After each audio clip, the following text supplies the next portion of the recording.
Hello. My sound was on. Hi guys. Hello Rydale, Nobunaga, Green Ninja, the Closer, CEO, Destructicon, Dolly, Gosling, Ferrone.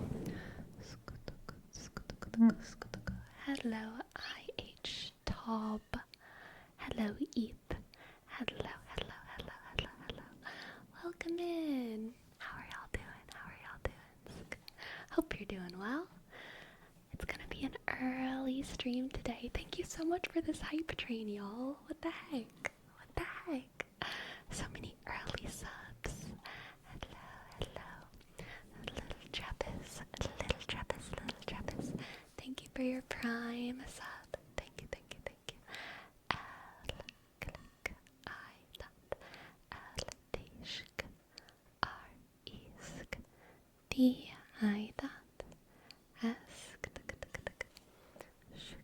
Thank you, little Travis.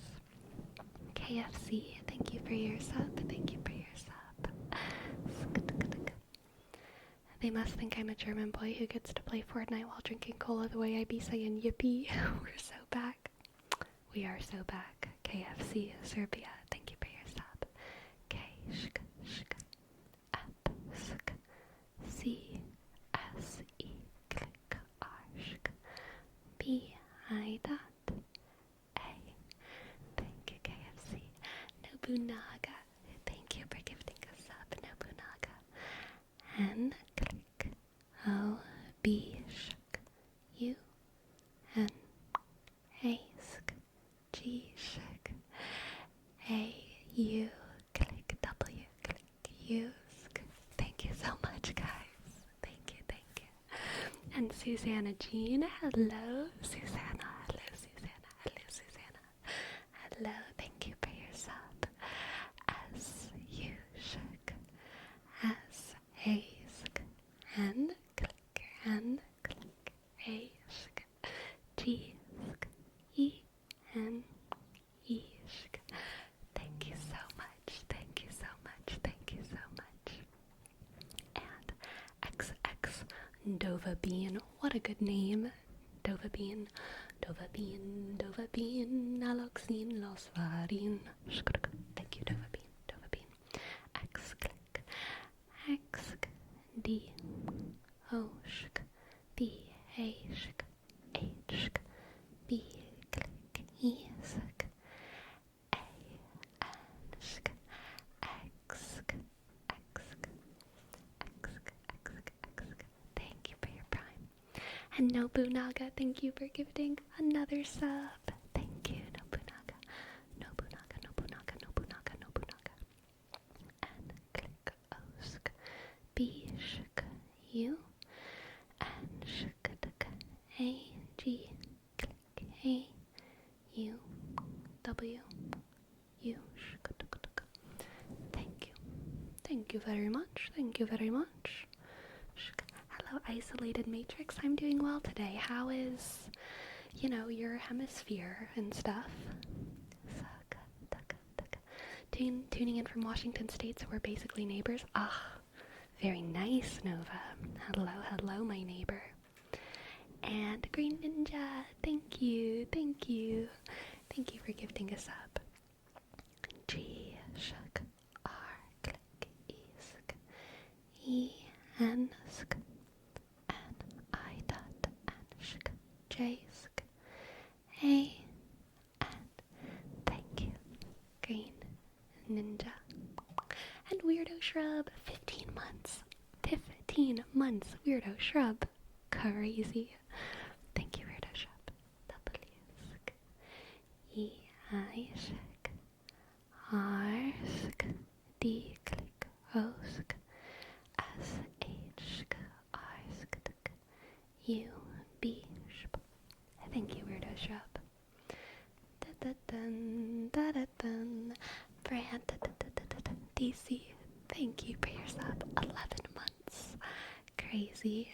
B, shk, R, clickety click, A, N, sk, D, sk, D, shk, C,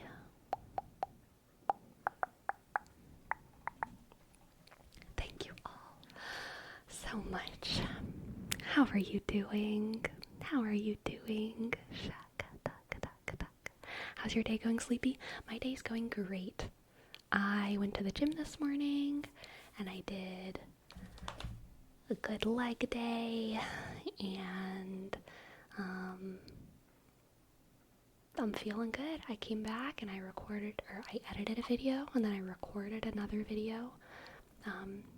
I recorded a members only video for not this weekend, but the next members only video, and my recording for it is like an hour long. I think it's like 55 minutes. I know I'm gonna cut some of it. The end product is probably gonna be something like 46 minutes or something like that. But it's gonna be a long members video for the next week. Hello, Sigrip. I feel like I haven't seen y'all in a bit. Aw, well, welcome back, Eep. What kind of weights you pushing? Iron. OMG, I'm usually asleep already when you stream because I'm in the UK. Got unnecessarily excited to see the notification. Well, welcome in, Georgia. Welcome in. Glad to have you. Yes, this is a stream just for the Europeans. Americans, you know, us Western hemispheres. Well, no, I think Europe is in the Western Hemisphere too, isn't it? Whatever. This side of the Pacific Ocean, you're still welcome to be in the audience, okay? You're still welcome to participate in chat, but I want you to know that this stream isn't about you, okay? This stream is about getting the Europeans to bed so that we can party later when they're asleep, okay? We gotta let them have their time so we can have our time, okay? Okay.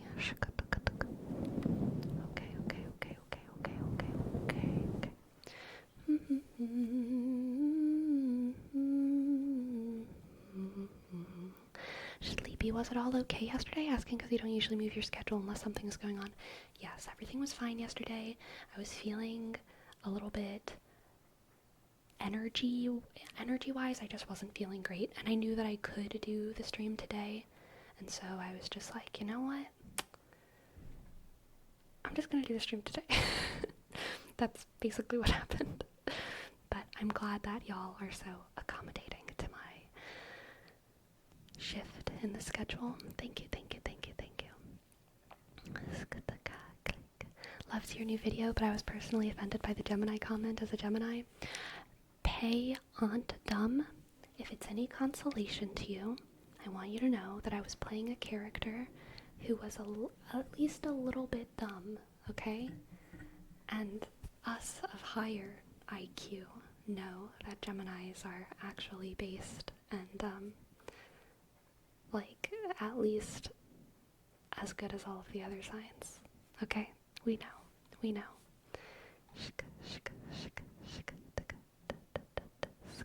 Strooper Liz, thank you for your prime. Thank you, I'm so glad you like my content. Thank you, Strooper. S-T-R-O-O-P-E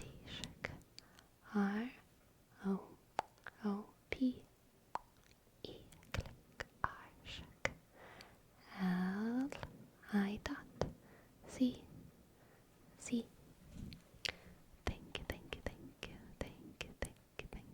Did you use the squat rack? No, I didn't. I was too much of a coward. I didn't want to do it.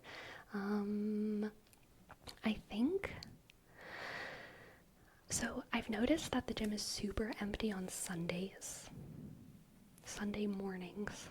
So I feel like that's going to be my safe space to attempt to touch the squat rack, okay? I'm just going to stay away from it until...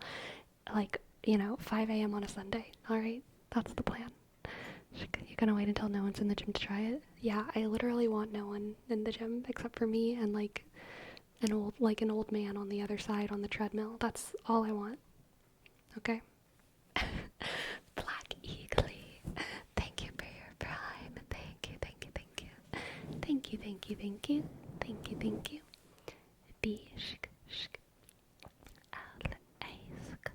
C-K, click, E-A-G-L.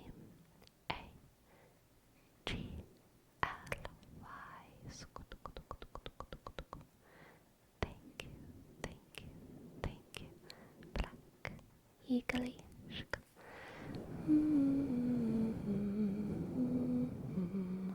Do you listen to Claro? I don't believe so. I don't think so. Did you scrap the call and response meme video idea? I didn't scrap it. I just haven't done it, and I don't know when I will do it. I haven't felt the vibe. I need the muses to, like, you know, put like weird noodles in my ears at night or something. Hello, the valiant fox. Yes, trying to be friendly to our friends across the pond today. Sleepy, did you do something with your bangs today? They're looking even better. I just took a shower. My hair's like, you know, it's a little damp. It's a little damp and frizzy. I feel self-conscious about my bangs because I feel like, you know, they don't. I feel like it looks like I just took a shower, but yeah, that's what's happening with the bangs. Hello, Burnout Club. Shaka. Thank you guys. Thank you. I appreciate it.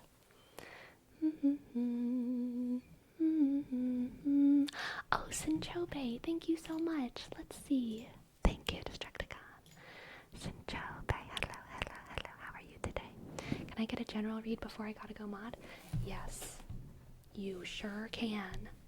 You sure can, Sinchobe. What cards shall I use today? Hush, hush. I am feeling the hush, hush, hush. How long does it take to dry? So my hair's not completely dry, especially in the back. It's pretty wet.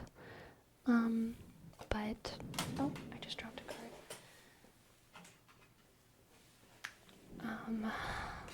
But I got out the shower about an hour ago.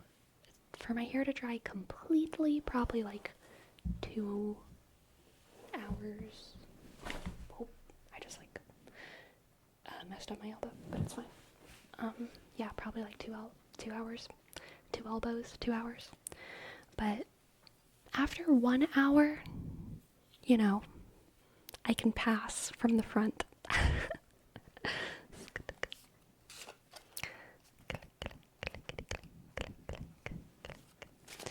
Let's see what the cards have for Sinchobe.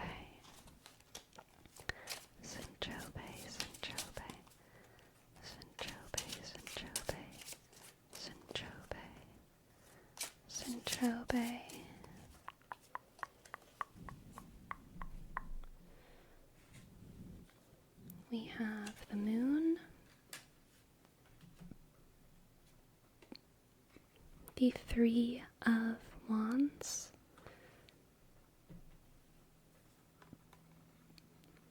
and the Page of Wands.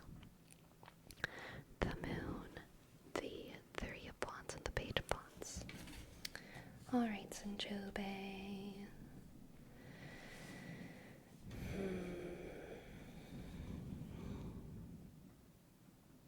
I feel like you might be moving too quickly into something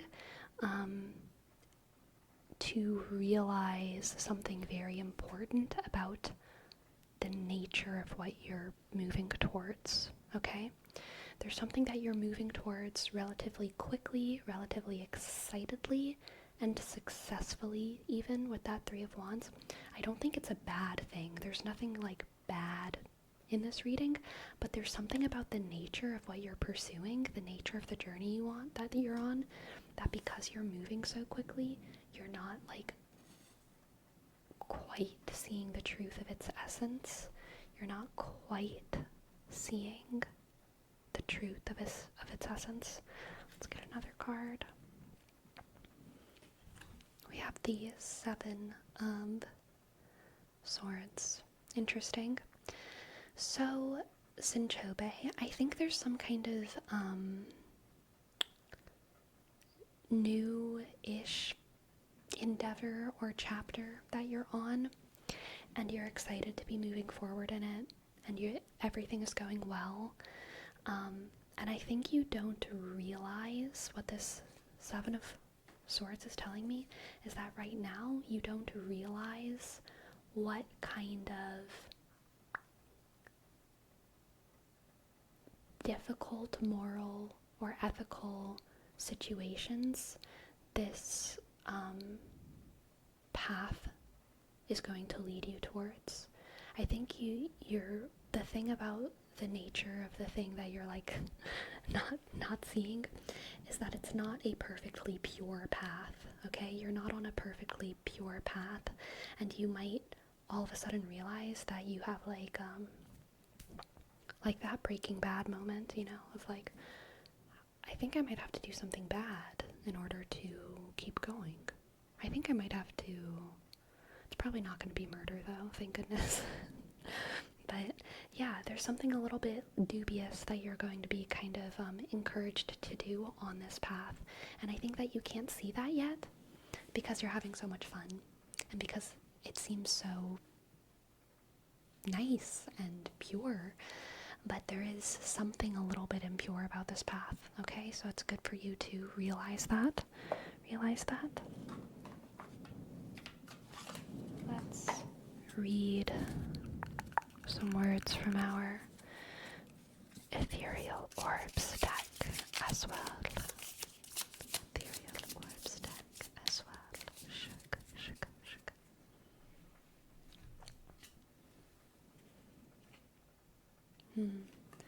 We have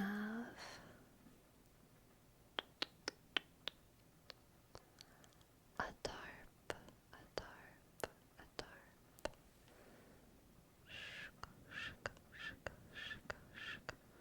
A tarp. Frustration and dispute. Allow your mind to wander. Hinder yourself from unnecessary answers. Allow your mind to wander. Hinder yourself from unnecessary answers. Interesting. Some Cancerial energy as well. Some good water energy. Classic. Actually, double Cancer energy here. With the moon as well. Definitely something hidden. An old demon lies beneath the surface. Not the kind of thing that's like massively destructive and terrible, but in fact the kind of thing that makes whatever you're pursuing no better than like the rest of the world. There's always going to be things wrong with every path. You're always going to be called to make dubious choices. You're always going to get that offer from BetterHelp to sponsor you. You know what I mean? Anyway, thank you for letting me read for you. Sinchope. I hope that you enjoyed. And I hope that it resonated. Thank you. Hello, Susanna Jean. Welcome to the chat. Welcome to the chat. Have fun with the cat bonk. Cat bonk. Thatch roofed cottage. Bro, I just got here and I've already got double Cancer. Uh-oh. Uh-oh, Spaghetti-O. You should try to go vegan and do yoga. Anyway. Let's see. We have another tip from Nobunaga. Thank you, Nobunaga. I'd love to give you a reading. Let's give you a reading.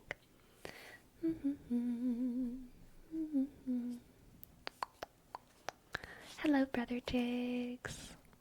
I love BetterHelp slander. Yeah, we try our best. We try our best. How long are you gonna be live? 4 hours.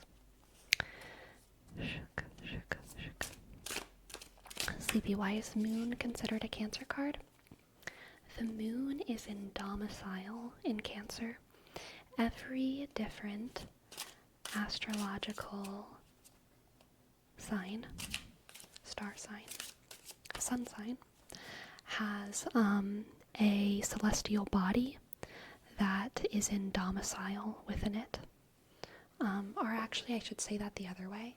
Every celestial body has a star sign in which it is in domicile. So the moon is in domicile in Cancer, the sun is in domicile in Leo, Mercury is in domicile in 2 signs, Gemini and Virgo.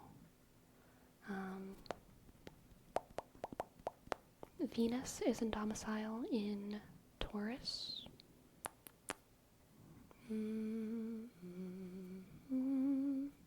That's all I can think of off the top of my head. Which one is for Aries? I'm not sure if anything is in domicile in Aries, but I know that the sun is exalted in Aries. The sun is exalted. Every celestial body, that's the reason why I said that I should say it the other way, because the planet comes first before the sign. Every celestial body, so every planet and asteroid that is named in astrology, is in domicile in a sign, is in detriment in a sign, is in exaltation in a sign, and is in fall in a sign. Isn't Aries domicile in Mars? Isn't Scorpio? You should say it the other way, Destructicon, but maybe you can Google it. I can't remember. But I know, I want to say, or maybe it's Pluto is in domicile in Scorpio. Is that right? I feel like Mars might be in domicile in Scorpio for some reason, but that doesn't make sense. I think you're right, Destructicon. Mars is in domicile in Aries. Maybe. But I know that the sun is in exaltation in Aries. Yeah. Anyway, let's do a reading for Nobunaga. Can you explain what exaltation over the sign means? Yes, after the reading. Absolutely. I like talking about exaltation and those things, because they're very fun. The internet clarifies that Scorpio is prime. Mars is in domicile in Scorpio, but Mars is secondary domicile for Pluto. Gotcha. Wait, but Pluto's also in domicile in Scorpio. I will clarify this. I have thoughts about this. A lot of them have too. I'll clarify it really quick before we get to Nobunaga's reading, because I can't help it. Mercury, Venus, Earth, Mars, Jupiter, Saturn are ancient astrology. We didn't see the other planets until later. And so a lot of signs, a lot of astrology is kind of mapped out with just Mercury, Venus, Earth, Mars, Jupiter, Saturn. Mercury, Venus, Earth, Mars, Jupiter, Saturn. And Uranus, Neptune, Pluto, and some of the asteroids like Chiron and blah, blah, blah, blah, blah, they weren't mapped out until later, and so that's why some of the signs like double up on things that have domicile or whatever, exaltation, and that's why there's kind of 2 main versions of Western astrology. Western astrology can be split kind of into ancient astrology and like contemporary astrology, and then there's Eastern astrology, which is like totally different. Happy to see you, Sleepy. Sending one more sub before I have to go back to work with tingles. Thank you, Susanna. Thank you so much. Thank you so much for gifting a sub. Click S-U-S-A sh N click N click A sk G sh E N sk E. Thank you, Susanna Jean. Personally, I like using ancient astrology for like most of my like personal understanding of astrology, but I don't deny using newer astrology. I do use Neptune and Pluto and Uranus whenever they like come up, you know what I mean? But whenever I'm personally thinking about exaltation and domicile and blah blah blah blah blah, I definitely like prioritize the earlier planets. the reason that I prefer thinking about and using ancient astrology is because I like the idea of all astrology being able to be observed from the human eye, because I think astrology is a way to study ourselves through the stars. So anytime it gets a little bit too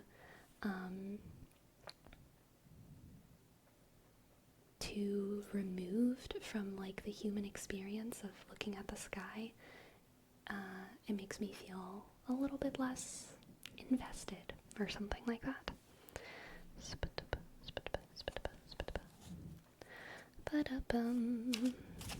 Okay. Nobunaga. What do the cards have? What do the cards have for you? What do the cards have for you? Shk. We have the Two of Wands, the Ace of Swords, and the Two of Swords. Very fun, very new, fresh energy, Nobunaga. New, fresh, good energy. We have two twos, the Two of Wands and the Two of Swords. Ooh. Okay, so choice. You have a choice to make, Nobunaga, that is going to define the next kind of arc of your life, okay? It's going to be a very important choice, but it's going to be a choice that I think is easy to make. Like, it's not like, oh, I have to kill one of my children and let the other one live. It's a choice that's like, do I apply to this job or apply to that job? Like, the action itself is easy. It doesn't require a lot of whatever, energy, emotion even, but it's going to be a defining decision for your next arc of life. I'm taking that choice right now, and yeah, it's easy to take. Good. I think it is important for you to know, though, especially with this Two of Swords, that whatever choice you make is going to close a door, alright? You're walking through one door and you are closing another one, and it's not going to open up. That's okay. We all have those kinds of choices. We all make those kinds of choices. But just in case you are under any kind of illusion that you could maybe like do both things or handle both things, this reading is saying no. Whenever you make a choice, you are definitely closing a door, alright? You're gonna be closing a door. Okay, let's get a lunar card for you.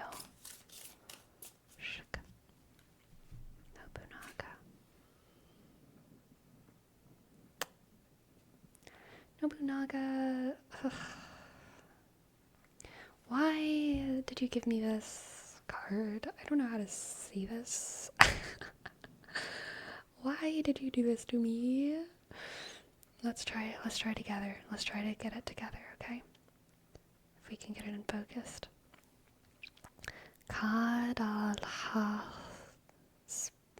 Cadalakbia? Cadalakbia? Cadalakbia.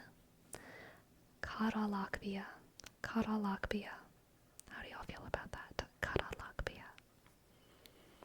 Faith and expansion. Some Aquarius energy. Faith and expansion. Water your wisdom with integrity, so your vision grows and inspires others to mirror you. Water your wisdom with integrity, so your wisdom grows and inspires others to mirror you. A lot of air energy in this reading, Nobunaga. So, trust your intellect, move swift with fair judgment. Your judgment will lead you in the right direction, okay? Be confident in your choice. Be confident in your choice. Thank you for letting me read for you. I hope that you enjoyed. Candelabra. Totally coat. Okay. Now let's talk about astrology. So, if only I had my whiteboard with me, but alas, I do not. If only I had my memorization with me, but alas, I do not. So I might need y'all's help, y'all's Google help. But every planet is in... Every planet moves through different constellations in the sky, okay? I've talked about this before, but I'm going to talk about it again. Stars are very far from us, right? Constellations are very far from us. The stars that make up a single constellation are extremely far away from one another.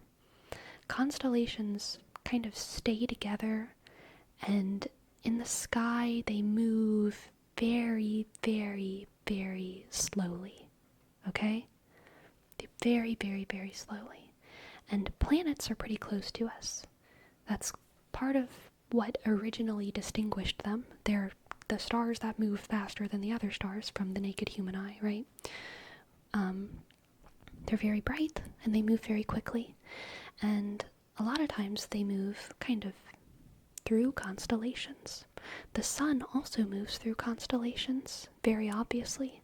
The sun moves through all of our normal constellations, the 12 zodiac constellations. The sun moves through every single one of them every day. And the other planets move through every single constellation at varying other rates, alright? And so in the early old ancient astrology world, we started to kind of attach different archetypes and deities onto those different celestial bodies. The sun had a vibe, the moon had a vibe, Mercury had a vibe, Venus had a vibe, Mars, Jupiter, Saturn, they all have a vibe, alright? And then we started to look at these constellations and also give them vibes. We started to say, Aries has a vibe, Taurus has a vibe, Gemini has a vibe, Cancer has a vibe, Leo has a vibe, Virgo has a vibe. And as the planets moved through all of these constellations, we would kind of like vibe check them and be like, hey Mercury, how are you feeling over there in Pluto? Because there was this early belief that it's not that the planets cause us to do and feel and think in certain ways, but it's that classic belief in a lot of foundational religions of kind of cycles and reflection, as above, so below, as within, so without. So whenever the planets are doing certain things, maybe that means that we're doing certain things and we just need to be more aware of it, And maybe whenever we're doing certain things, we can be like, oh, that must mean that the sky is also feeling that way, right? We're all one big energy. We're all one big breath of God. We're all big. And so we would vibe check with the stars and with the planets, celestial bodies. And we would say, how is the sun feeling over there in Aries? How's the sun feeling over there in Taurus? And we would do that vibe check by thinking about the kind of personality traits, archetypes, energies that made up Taurus and the moon and the sun and all these things. And we decided that the celestial bodies, the planets, kind of have four major, I can't even think of what they're actually called. Four major states. I'm just going to call them states. There's a better word for that. States. Four general states. They're either feeling very homey, very safe, very good, or they're feeling completely out of whack and confused and they don't know how to do what they're trying to do. Or they're feeling kind of excited, kind of innovative, kind of like special and crazy, or they're feeling a little bit rebellious, a little bit dangerous, sometimes self-sabotagey, sometimes mad genius. Those are the four major energies. And what they're called is domicile, feeling very, very homey and safe. Detriment, struggling to function, struggling to do anything important, struggling to do anything at all. Exaltation, feeling fun, feeling excited, feeling bright, wanting to move, feeling innovative, feeling original. And fall, feeling so quirky. Sometimes it's self-sabotagey, but sometimes it's a stroke of mad genius. Fall is, honestly, I would say one of the most interesting placements, because it can manifest in a lot of like unique ways.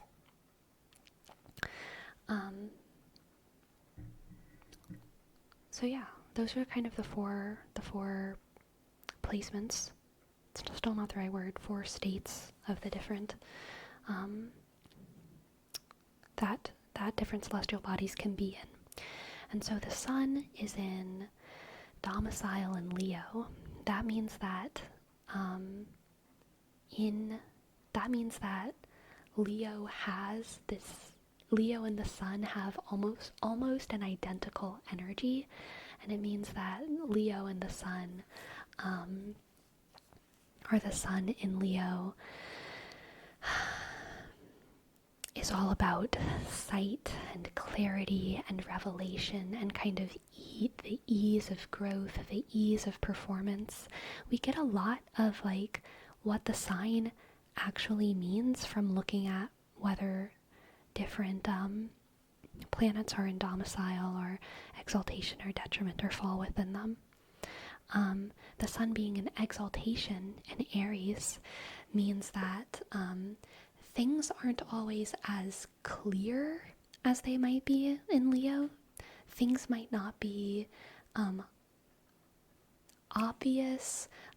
There's not necessarily popularity tied to Aries as there is with Leo, but what Aries does have is all of the sun's kind of fun and even more of an impulsive energy than Leo, and a much more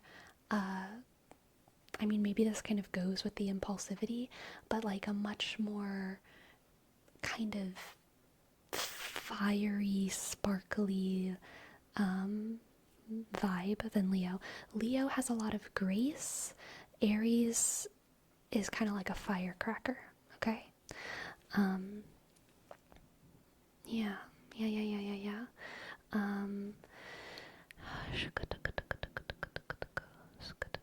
We can also look at this, how the sun is in detriment, I believe, in Aquarius. The sun is in detriment in Aquarius. Aquarians classically kind of hate even the concept of truth, okay? They're maximally postmodern, or they have, ODD, which is like oppositional defiant disorder. They don't like it when anyone pretends like they know anything. It's like, excuse you? You're just a dumb human. We're all just dumb humans. We're all just monkeys. That's how Aquarians feel, anytime there's... It's not like Aquarians don't know what's going on, because Aquarians and Leos are just as smart as one another. But Leos generally kind of feel like a lot of things are very clear in the world, whereas Aquarians might feel like actually nothing is clear, and we shouldn't pretend like anything is clear.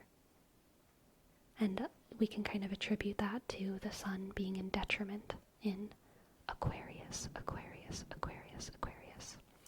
If we want to keep looking at Aries, I believe Mercury is in fall in Aries. Mercury is in domicile in Virgo. So Mercury is all kind of about work and systems, and the figuring of things, organizational tasks. So Virgos are classically, pretty perfectionist workers, and they like to have all their lists and have all their schedules and blah, blah, blah, blah, blah. Mercury being in fall in Aries indicates that Aries are still productive, because if Mercury was in detriment, there might be a struggle for productivity. But if Mercury is in fall, Aries is still productive, but they often do things in kind of their own way that other people don't understand. And it might look very unorganized to other people, but there is a system there. They might do things maybe inefficiently, but in a way that makes very much sense to them. What is optimal for an Aries in the workplace is going to be like different from what is optimal for everyone else. Yeah.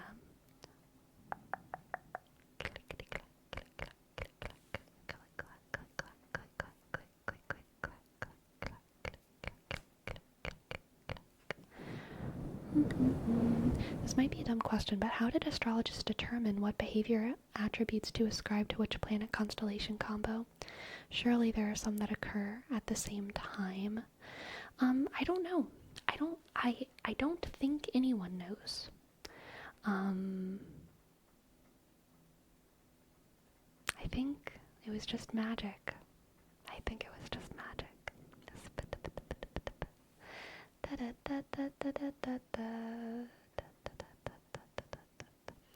It's sleepy, so it's possible that a sign won't have all four states. Every celestial body will be in fall, in detriment, in exaltation, and in domicile in one of the signs. The signs might not have there's not enough planets for that to be the case. So no, the signs will not have a planet within them in all four states.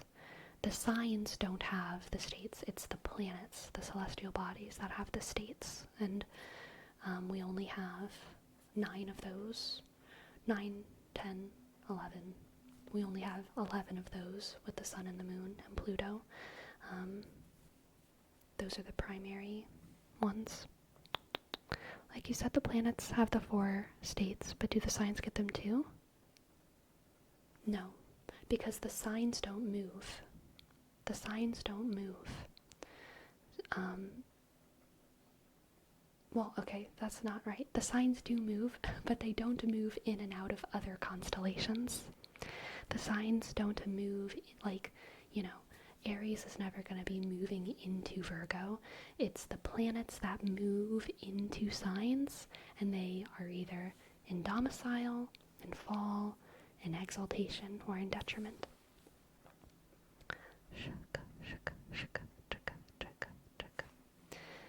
So rather than asking, Jesus, I said it again, rather than asking what interacts with Aries for Rome, I would look at all of your placements. Look at your sun is in Aries for Rome, because your sun sign, your star sign is Aries. So your sun is in Aries, but look at your other placements. See where your Mercury is. See where your moon is. See where your Pluto is, your Uranus, your your Venus, your Jupiter. See where your other planets are. See if your other planets are in domicile. See if they're in detriment. See if they're in fall. See if they're in exaltation. And that is how you can use that to introspect. Don't look at just where your sun is. Look at where your other stars are, and understand which state they're in there.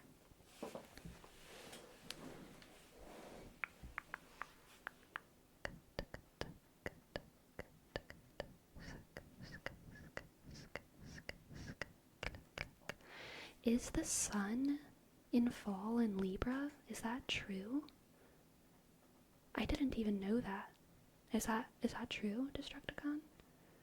Like, I don't know, because you put a question mark at the end, so I don't know if you're telling me that, or if that's true, or you like Googled that, because I can't remember what the sun, because I thought the sun, I know the sun is in detriment in Aquarius, and I think the sun is in detriment in Capricorn as well, but I can't remember.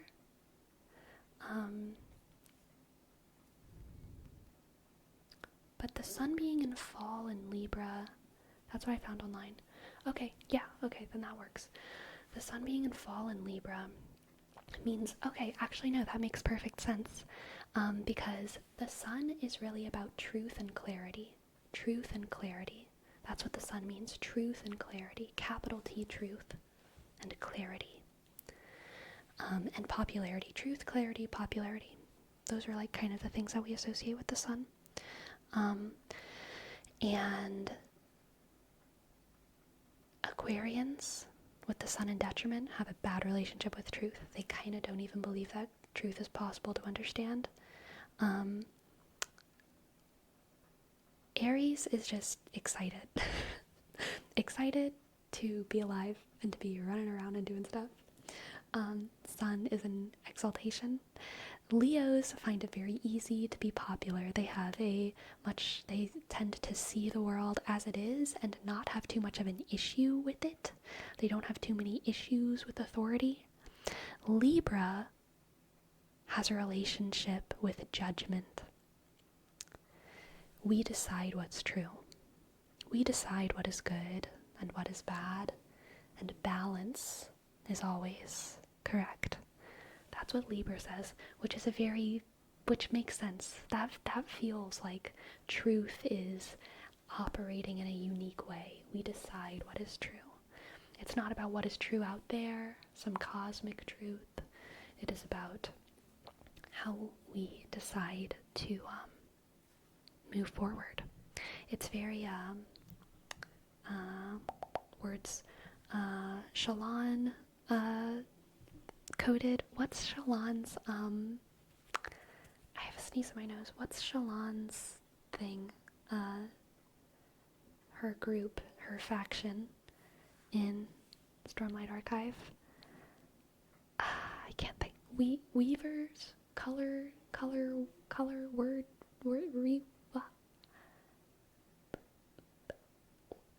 lie tellers, truth tellers, truth weavers, truth makers. Someone help me out. What is Shalon's faction in the Stormlight Archive by Brandon Sanderson? I can't remember it. Oh my gosh. Useless. Haven't any of y'all read books? Oathbringer? No, not Oathbringer. But you know what I mean. Anyway. Hello, it's me, Welsh Noble Guy. Hello, Lightweavers. Flared. The one half-decent person in the chat. Thank you, Flared. Thank you. The Lightweavers. Very Lightweaver.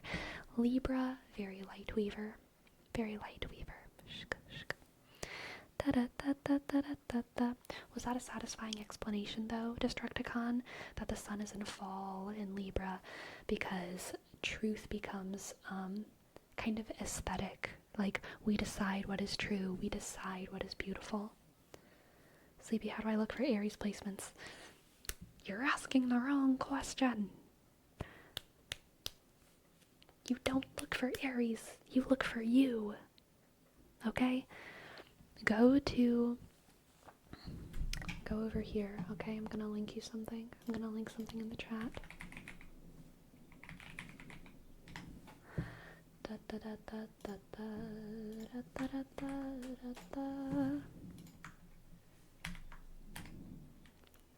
I like this website because it offers no interpretation, okay? You interpret it yourself. By fall, do you mean the drop of a height or autumn? The drop from a height. Go to Astro Charts. Oh my god, Destructicon. Grr. Beat me to it. Go there and put in your birthday. Do your birth chart. Do your birth chart, okay? Do I need to know my time of birth? Not for most things. You need to know your time of birth if you want to know your houses and if you want to know your ascendant. Those are the only things it matters for, though. So when it asks you your time of birth, just put like 12, midnight, or 0 or whatever. And your, whenever you see like domicile, exaltation, fall, those things will be correct. The only thing that will be wrong will be basically like where, what degree of rotation your thing will be. Everything will be in the, every planet will be in the right thing, but like your sign, if you did know your birth, might be like, your whole chart might be like shifted a little bit, which matters if you're looking at some things, but it doesn't matter for this. Anyway, Nobunaga. I did see your dono come in, but I didn't see what it was, but thank you so much. Can you do some celestial triggers? Oh, thank you so much for your tip. I can absolutely do some celestial triggers. How about this? We can just flip through some of these. My graphic designer brain is really enjoying the art on that site. I know, I love that. I really like the website because it encourages you to interpret it yourself. Because like at the end of the day, whenever you like look up like what does Aries mean, you're never gonna get a actually good answer. I think, seeing an astrologer, if you're interested in astrology, seeing an astrologer has actually so much value, or becoming one yourself. Doing the research to understand the relationship between every single part of a chart, because just looking at one part of a chart in isolation is never even going to be accurate, because you need to look at the entirety of a chart in order to like understand how to read who you are in a chart.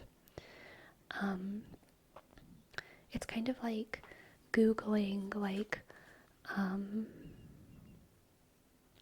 what does paprika taste like, and then reading a description of it and just like deciding that that must be your favorite spice,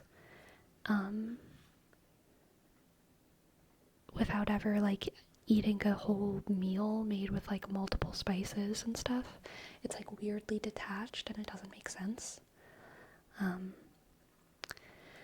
So yeah, I like to just learn the archetypes and understand what they mean, so that whenever I look at a chart, I can interpret it myself.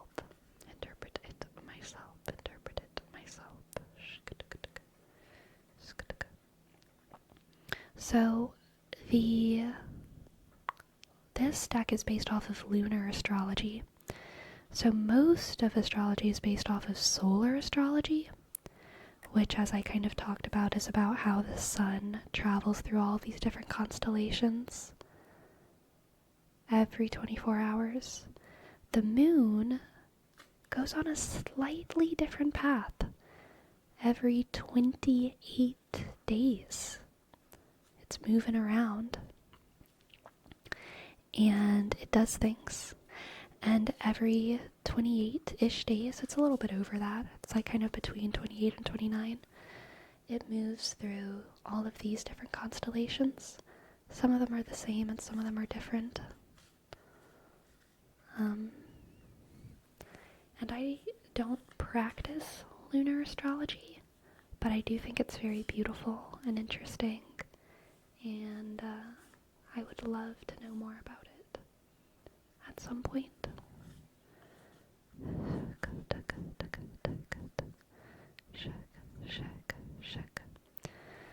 Sleepy, can you identify some constellation stars or planets in the night sky? Hardly at all. I know how to spot Venus.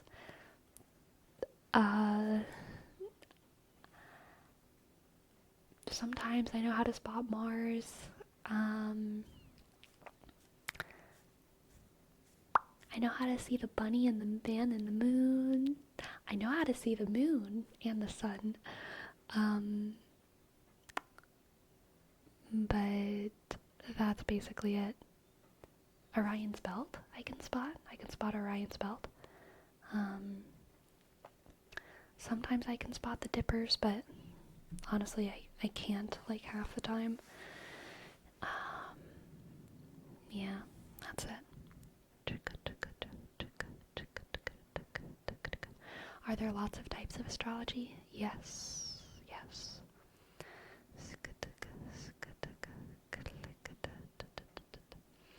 I think I did one of these during the subathon last year. Do you think it may be a good idea to have an interpretation of birth chart as a redeem, or could you help with mine at some point?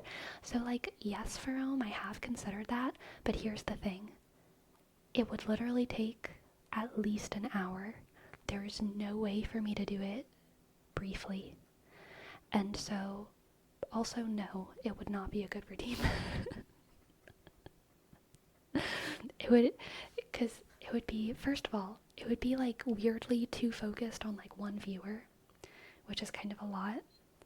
And then also, it, distracts quite a bit from everything else. I wouldn't be able to do any other redeems, any other tarot readings, any blah, blah, blah, blah. And I'm not a good enough astrologer to make it any shorter than that. Like, I need to think, and I need to ramble, and I need to babble my way through an astrology chart. If I were a really, really good astrologer, which I'm not, I'm way better at tarot than astrology, then, like, I feel like the shortest one I could ever do would be, like, maybe 30 minutes. But even then, like, looking at there's a lot on a birth chart. There's so much on a birth chart. If I had all the time in the world, okay, so for some of my close friends, I've made PowerPoint presentations looking at their star charts, and I've presented it to them, and I gave myself all the time in the world for those. And those were about 2.5 hours long. For me to go through everything, and I don't even know everything about astrology. I almost never look at houses. I don't care too much about houses. So, like, there's even more that I could have done, but I, like, didn't even do it. And that was, like, practiced and rehearsed, so it was, like, as brief as I could do it, but also as thorough as I could do it, and it took 2.5 hours. So there's just a lot. There's a lot of data on a star chart. Zal, thank you for your prime. Thank you. Thank you for your prime. Z, sh, H, click, A, sk, 1, clickety, click, out,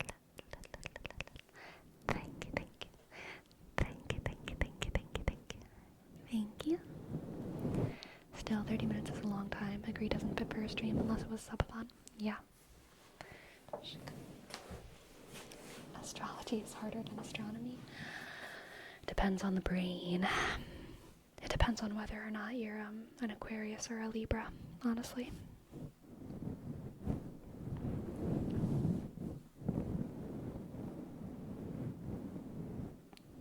Sleepy, do you think there will be able to be a marriage between Western and Eastern astrology similar to how tarot adopted elements and archetypes?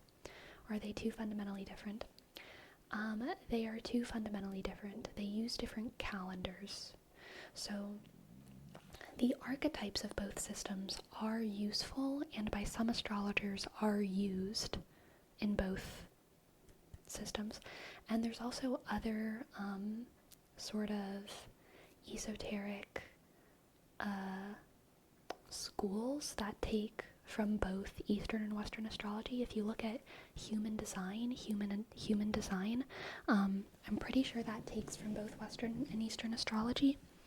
But Western and Eastern astrology themselves are basically like, they're like two different conceptions of the sky. Both of them are based off of the human eye, but they kind of use different, like, they're they're not really compatible, but like I'm not even I don't think I'm a Virgo in Eastern astrology. So like, yeah, they're two totally different systems, but they are still both useful and like good and holistically logical and stuff. Does Virgo exist in Eastern astrology? Yes.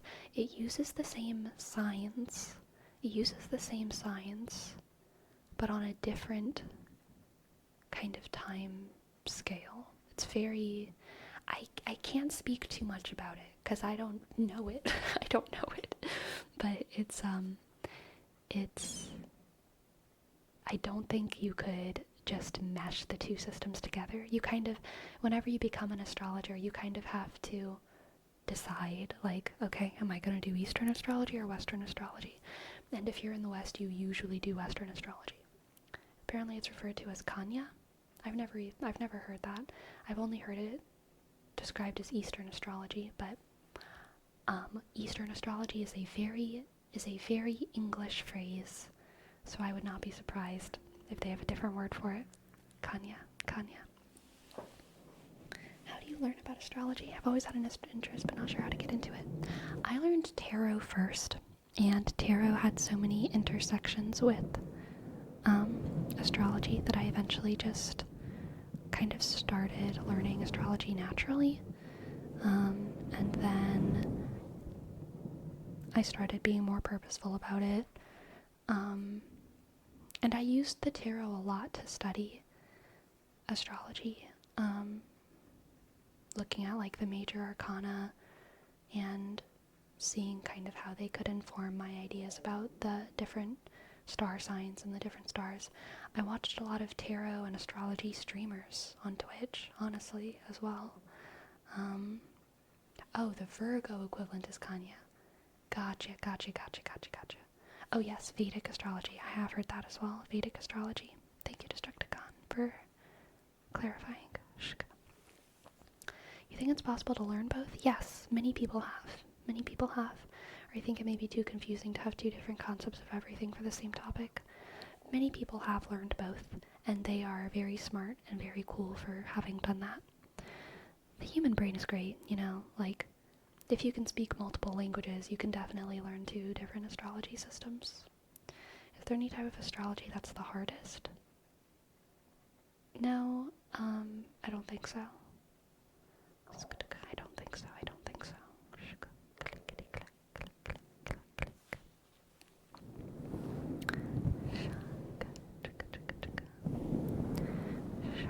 This feels so unnatural. The sun is out and you're live. I am live. Hello.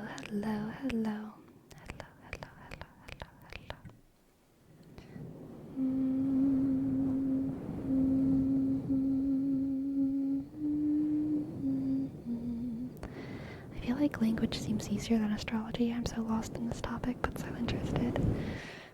It's just a calendar mixed with archetypes. East-West astrology schism.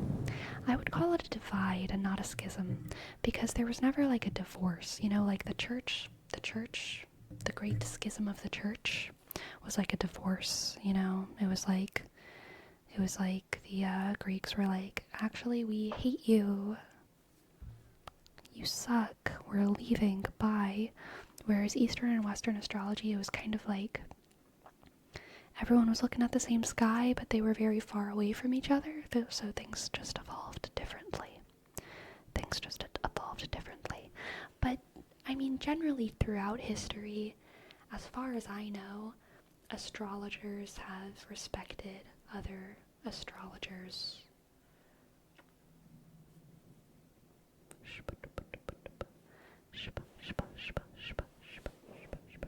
How early is this stream? It's like 5 hours earlier than usual.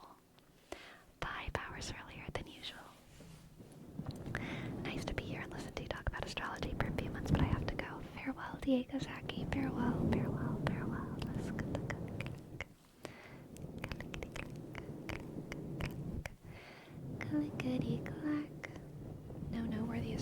beefs? Not that I know of. Oh, well, no, actually, I would say the bigger noteworthy astrology beef is whether or not to include the outer planets. There's probably a bigger divide, yeah, between the ancient astrologists, people who only use ancient astrology, and people who include the newer planets. Have I showed you that tool that converts the time zone for users in Discord? Yes, you have Synchobe, and I like it, but I don't always use it because it doesn't account for days. It only accounts for times. So for people, especially, I mean, for this stream it probably wouldn't matter because it's kind of in the middle of the day, but sometimes my streams go like past midnight for other time zones, and so it like changes, it looks like it's happening like the same day or the day before. I don't know, I'm bad at math, but like for people it doesn't account for day, it only accounts for time. So I kind of just gave up, but I think it's a very good tool. It just isn't perfect yet. It isn't perfect yet. It isn't perfect yet. Is there a different name for those folks, neo-astrologers? I'm sure there is a different name for them, KFC, but I don't actually know about it. I think a lot of times it's just referred to as Western astrology, ancient astrology, and Eastern or Vedic astrology, but ancient astrology and Western astrology are like 80% identical. So that's why I kind of think of like Western astrology having two branches, the new guys and the ancient astrology. But I don't know. I don't really know how other people group the different astrologers. I considered going to an actual like course to get certified in astrology at one point.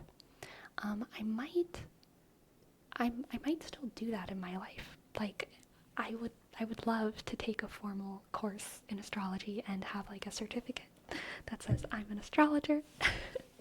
I think it would be very, very fun. And the courses that I looked at were all ancient astrology. The reason that I like ancient astrology is because it's based in ancient Hebrew thought, which I love because I'm so into all that. I'm so into Judaism and old Catholicism and old Middle Eastern and European history, so it's a little bit more in like my area of interest. I really like, you know, the angels and the planets and all of that. Angels are a little bit more involved in ancient astrology. And of course, you know, the newer astrology like still has that same foundation. I would just imagine that if I were taking a course that wasn't focused on ancient astrology, it probably wouldn't cover it as much. You know what I mean? You can get an astrology certificate. Yeah, I mean, a lot of them are definitely like scams and dumb and fake in the ways that so many certifications are scams and dumb and fake. But yeah, I think it would be very cool to be like kind of formally educated in astrology. I would just have to really make sure that I was getting a good class.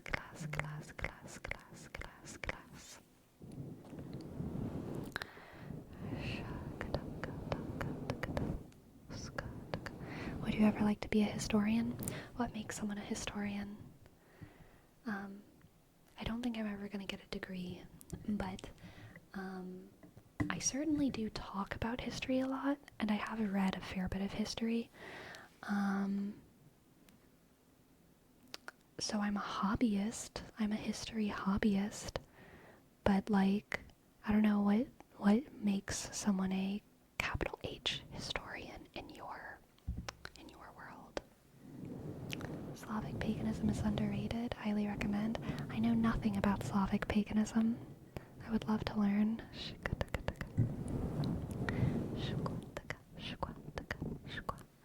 Click, clack, click, clack, click, clack, click, clack, click, clack, click, clack, click, clack, click, clack, click, clack, click,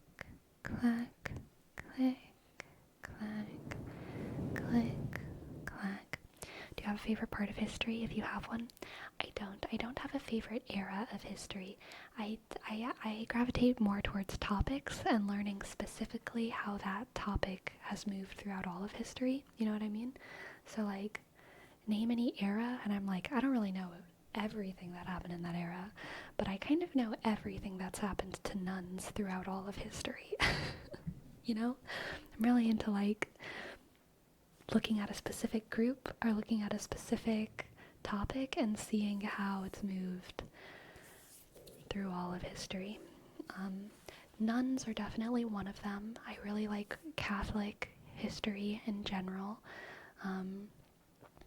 Catholic European history, Christian European history, to a slightly lesser degree, and then nuns and monks, like the monastic world, the monastic life through all of history, and then theater. I really like looking at theater throughout history, theater, music, philosophy, I guess. Sleepy, would you ever be down for a book club? I just got a book I think you would like, and if you want to do a book club, I'll send you a copy. That's so sweet, Aunt Olivia. I don't think I should commit to that, though. I'm not organized enough to run a book club. I don't think. But I'm very flattered. Usually interesting to see how people in the past handled life in society. Absolutely. Yes, yes, yes. A specific degree in history, or any degree, because I think if possible you may enjoy going back to studying. Maybe. I don't know. It depends. I love studying. I love school. I love school. I don't love academia. I love school. I don't love academia, especially in its current state. And it's also expensive as hell. And like, I can also just like learn by myself and talk to cool people on the internet about things. We are in the age of information. There's a lot of great books out there that I can learn a lot from, and will never lead me to getting a degree. And like, I'm pretty okay with that. You know, I'm pretty okay with that.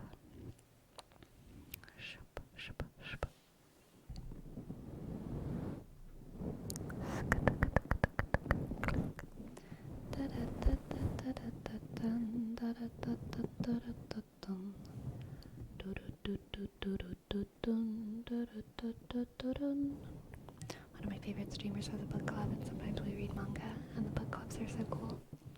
Yes. The only time I really ever partook in a book club was a script club, where in college, me and my theater buddies, we all read a script every week, and we would read it by ourselves. But then also during our weekly meetup, we would read it together.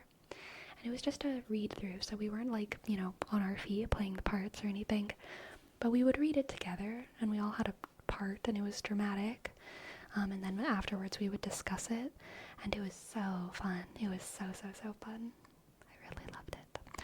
But our meetings, because we would, you know, read the whole show together, our meetings were usually like 4 or so hours long. Took a long time to like read the whole thing and then talk about it at the length that we wanted to. So it was a big time investment, but it was a lot of fun. A lot of fun, a lot of fun. A lot of fun. A lot of fun. Have you ever done any other kinds of clubs? I once by mistake ended up in the news club in high school. Yes. So, okay, gosh. So, whenever I first started college, I joined the anime club, which was very weird. It was not actually that great.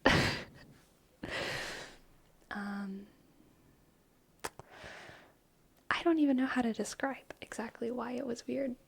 But it was weird. I was in improv. Whenever I did improvisation, like theater, that was considered a club activity in college. I never took a formal class for it. I was just in improv club, and we did performances conferences every couple months. Or no, I think once a month. By accident. This was an accident. But it was also like maybe a happy accident. I don't know. When I didn't know shit about anything. The day I joined college, I was like trying to join clubs, and I can't remember what I was trying to sign up for, but I accidentally signed up for like what year would it have been? It was like 2015, and I signed up for like Americans for Palestine or something, and I was very confused by it. I didn't know what was going on. I knew about Israel and Palestine at that age because of Tumblr, but it was definitely like I wasn't really trying to get that into politics on my first day of college. And also, everyone in the club, it was a very, very small club.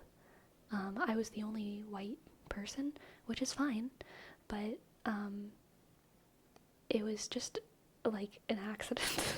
And everyone there was just like very, very foreign and didn't understand why I was there, because they were all Muslim women who were very modest, and Muslim men who very much wanted me to also wear other garb. And it was an accident, so I didn't actually go to any formal club meetings. I went to like an intro thing, because I was like, oh, I signed up for this, I should at least go to the thing. And then I was like, I don't want to be here. And then I left. But I hope they're doing okay.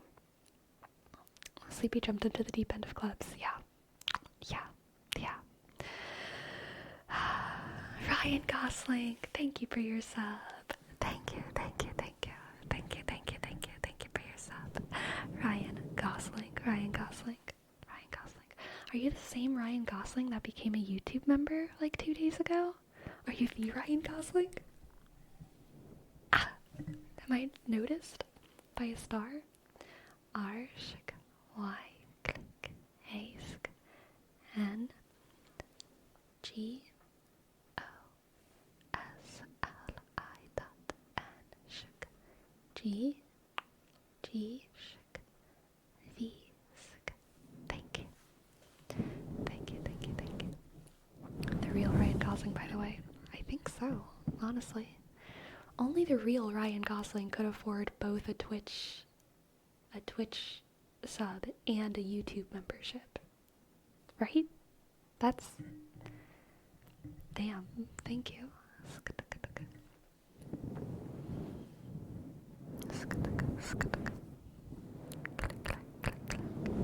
Sleepy, how is the anime club weird? I gotta know. So there were definitely some nice people there. But, gosh. So nerd culture, there is a divide in nerd culture. Ryan Gosling, thank you. Thank you for gifting a sub. Thank you. Arshk, Y, Ask, N, G, O, S, L, I, dot, N, G, shk, V. Thank you, Ryan Gosling, for gifting a sub. I appreciate it. And Zach Runs, thank you as well for your sub. Z, A, C, H, R, click, U, N, Ask. Thank you, Zach Runs. Yeah, it's absolutely the real Ryan Gosling. I'm convinced at this point.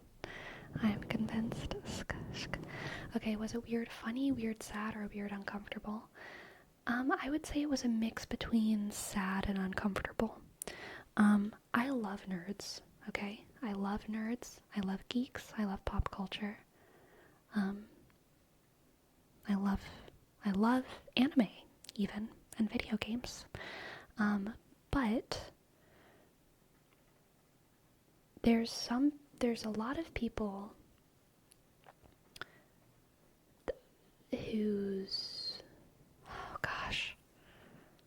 there's a lot of people who take anime and take pop culture and they take their passion and they use it to like do something active.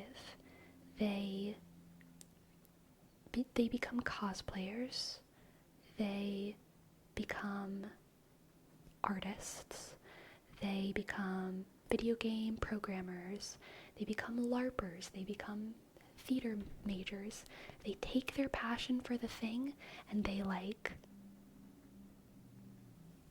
bring it into whatever they can in their life. And then there's like geeks and nerds who like don't know how to make, oh god, I'm really gonna be harsh right now. I'm really gonna be harsh. And I feel bad for saying this because all of these were young college people. They were discovering themselves, and I'm sure that they've expanded and grown, okay? None of these things are like dead-end cases, alright? But there's some people who just like love anime and love video games and don't do anything with it. And in fact, it hurts their lives because they're watching so many anime and playing so many video games that they're not even doing their homework. They're struggling to get through school. They're not joining any clubs. They're just just watching anime. And that's what this club was full of. Ryan Gosling. 10 gifted subs. Excuse me. A star. Ryan Gosling, you are so much more than Ken, honestly, at this point. So much more than Ken. I am impressed. And also, Alvin G, thank you for your prime as well. Thank you. Oh my gosh, okay. Ask, Esk, Raidat, and G-shk, and sk, Ryan, thank you. R-click, Y-sk, A-N-shk, G-O-S-L-I-dot-N-sk, G-B-shk. I appreciate it so much. Thank you.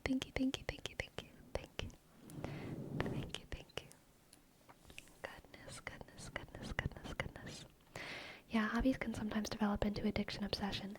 Yeah, that's kind of how it felt, Gisley. It felt like I was in a room full of, like,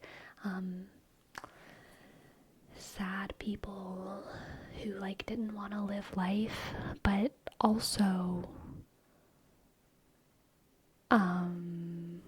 they also all seemed very horny. Which was just another element of weirdness. It was like, everyone, can we please just, like, not do anything that we're doing in this room? It was very strange. Taking the escapism too far. Yeah, something like that. I said the second one, Isolation Matrix. It was a weird space.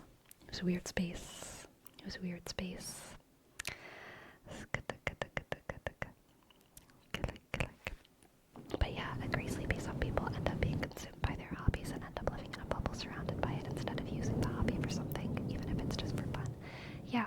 Yeah, for sure. Did they have waifu pillows? Probably. Yes.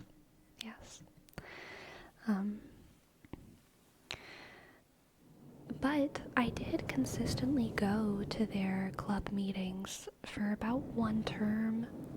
I think we met once a week and we would watch 2 episodes of anime together and then we would like talk about them. And it was fun. I mean, I watched good anime. That was the club that introduced me to Your Lie in April, which is still one of my favorites. But yeah, not great vibes. I much preferred just being in the theater building, which was full of plenty anime fans, okay?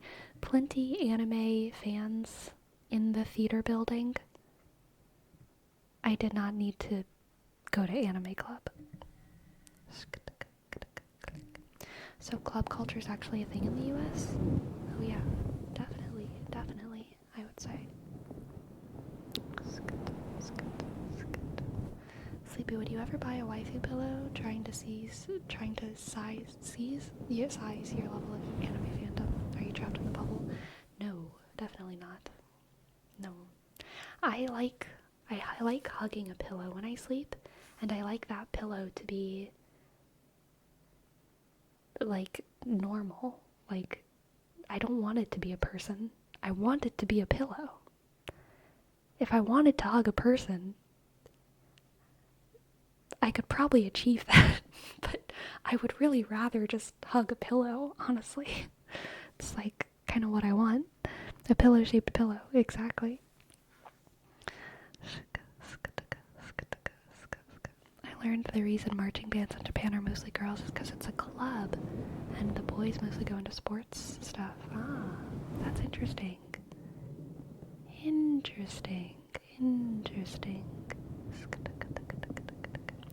Yeah, the marching band world championships take place in Ohio, I believe.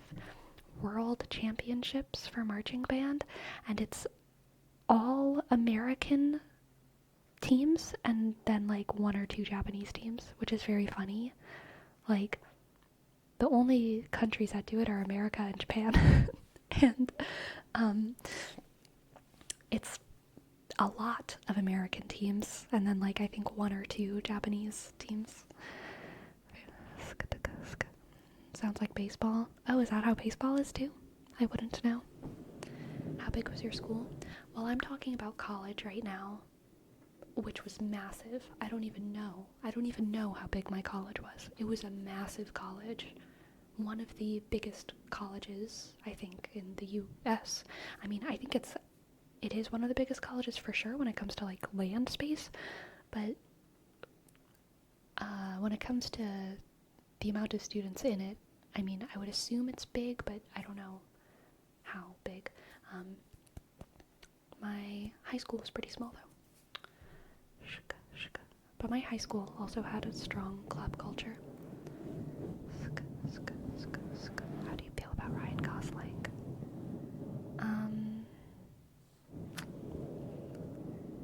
I like Ryan Gosling. I'm gonna be honest. Ryan Gosling wasn't really on my radar too much until maybe the past year. One of my friends really likes Ryan Gosling, and so they started to like show me lots of like Ryan Gosling like GIF sets. And I started to really see the appeal, I was like, yeah, okay. I understand. He's got some deep, dreamy eyes, okay? But he's also relatively innocuous. He can slide into any role seamlessly. Yeah.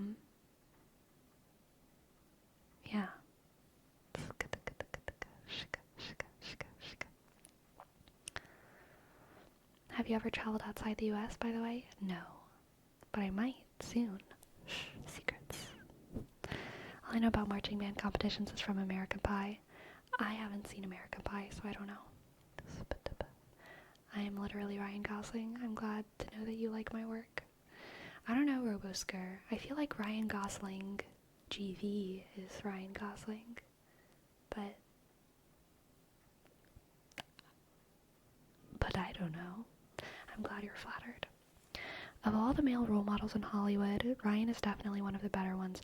Yeah, that's for sure. His character seems not too shabby.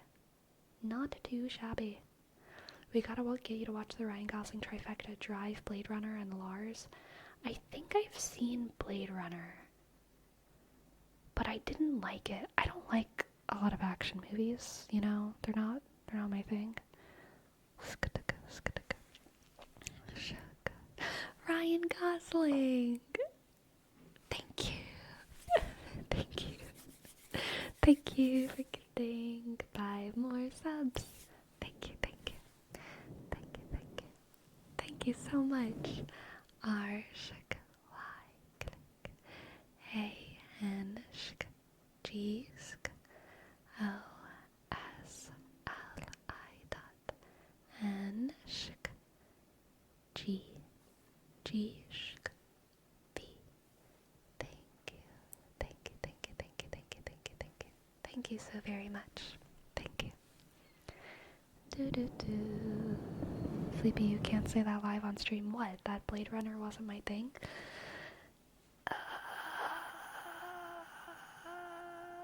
I actually also wasn't a huge fan of La La Land. Ryan Gosling was great in both, okay? But both of those films were just not quite my thing. Ryan Gosling was the only redemptive factor of those movies. But no, neither of them were that great, in my opinion.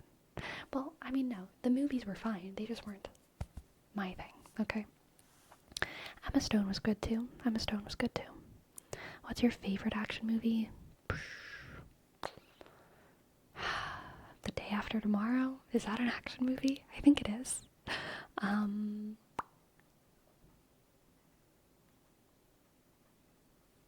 National Treasure?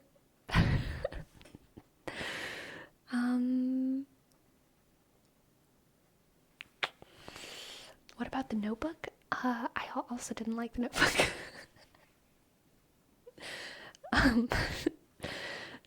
Yeah.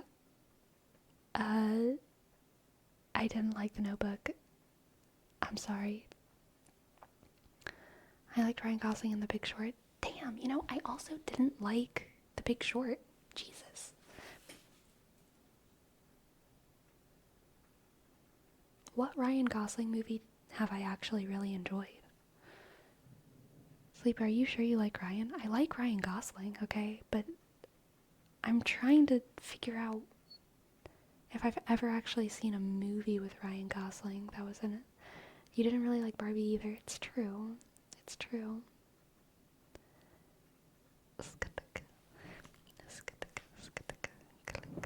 The Nice Guys? I don't think I've ever seen that.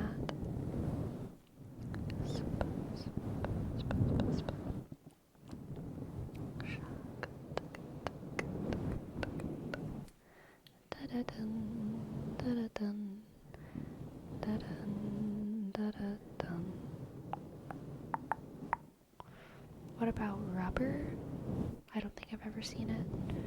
Okay, let me look up on my phone. Ryan Gosling, IMDb. I am going to find a movie that I like in this list, okay? Because now I'm curious too. I'm curious too. Let's see.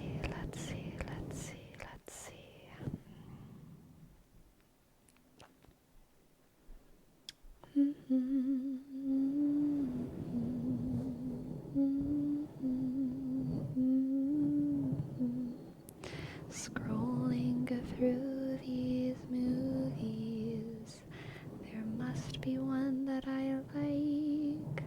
Oh God, there must be one that I like. Shit.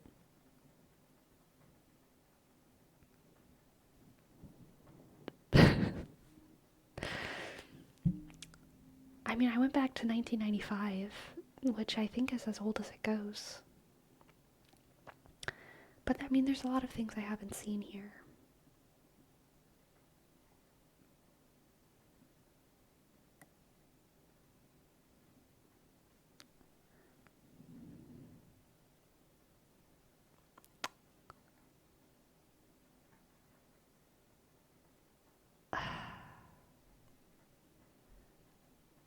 Yeah, I don't think I've ever actually thoroughly enjoyed a Ryan Gosling movie. But Ryan Gosling's not the problem. Ryan Gosling, thank you so much. Thank you so much for gifting 5 more subs. Thank you. Thank you. Thank you. Thank you. Thank you. Thank you so much. R, click, Y, sick, A, N, shick, G, O, S, L, I, dot, N, sk, G, shk, G, shk, V.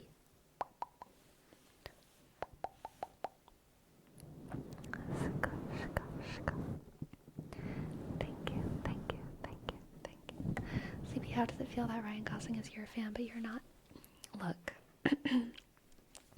all that this IMDb page has shown me is that Ryan Gosling deserves better from the film industry, okay?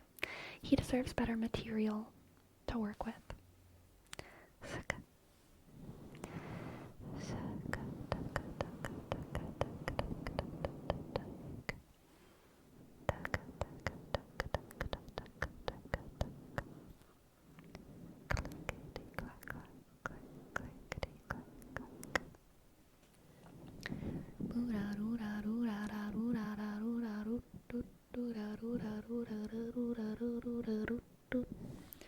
Just watch the entire series of Young Hercules for your Ryan Gosling fix. Maybe I will. Those were the things on the IMDb page that I was most intrigued by, okay? To be honest.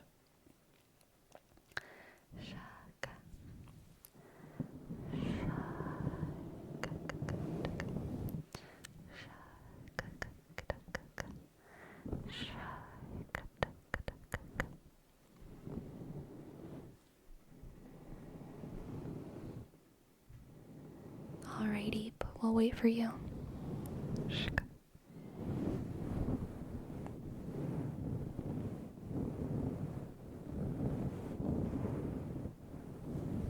Relax, relax, relax, relax.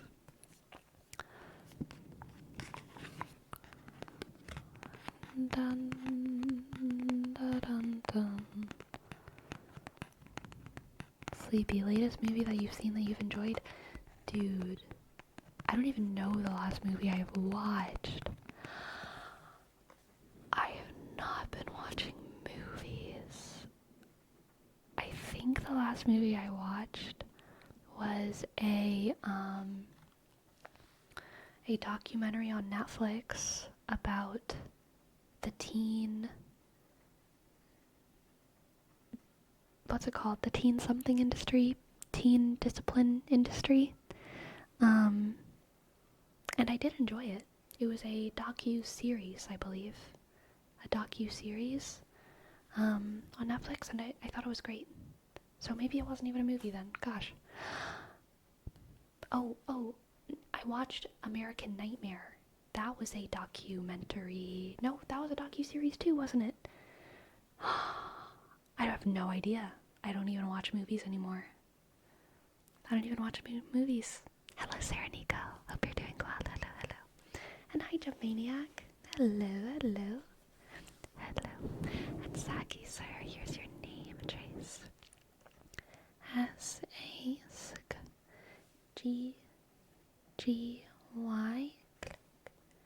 S-I dot R-01.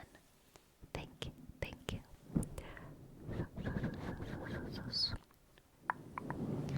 Sleepy, do you just not enjoy movies very much? I don't enjoy a lot of cinema very much anymore, if I'm honest. But most of the things that I get recommended tend to be series rather than movies.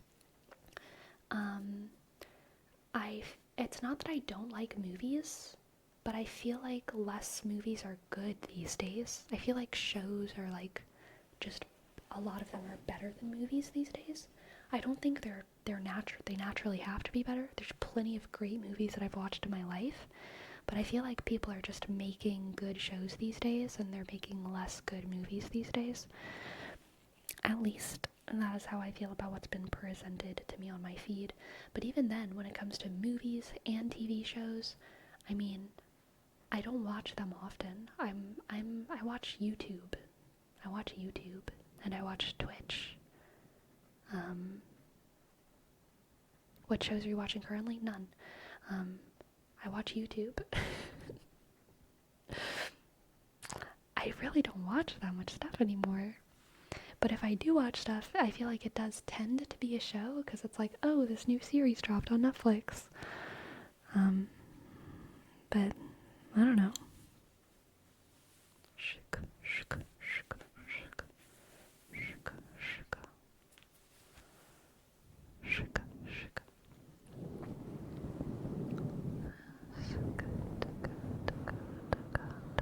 I watch ASMR only TV I need. So true. So true. So true. So true.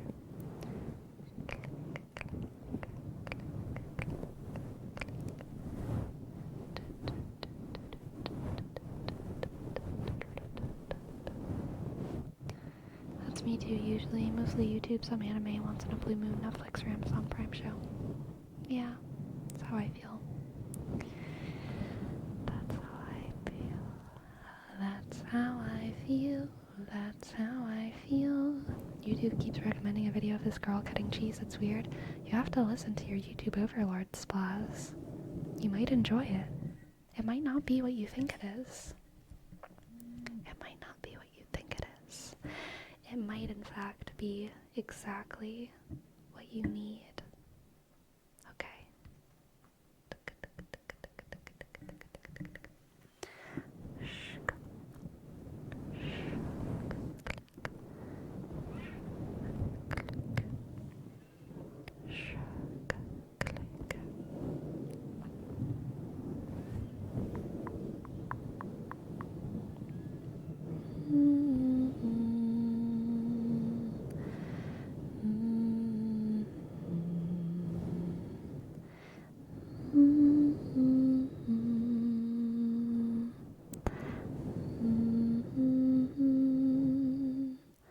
What's the most awkward thing you've seen on a plane?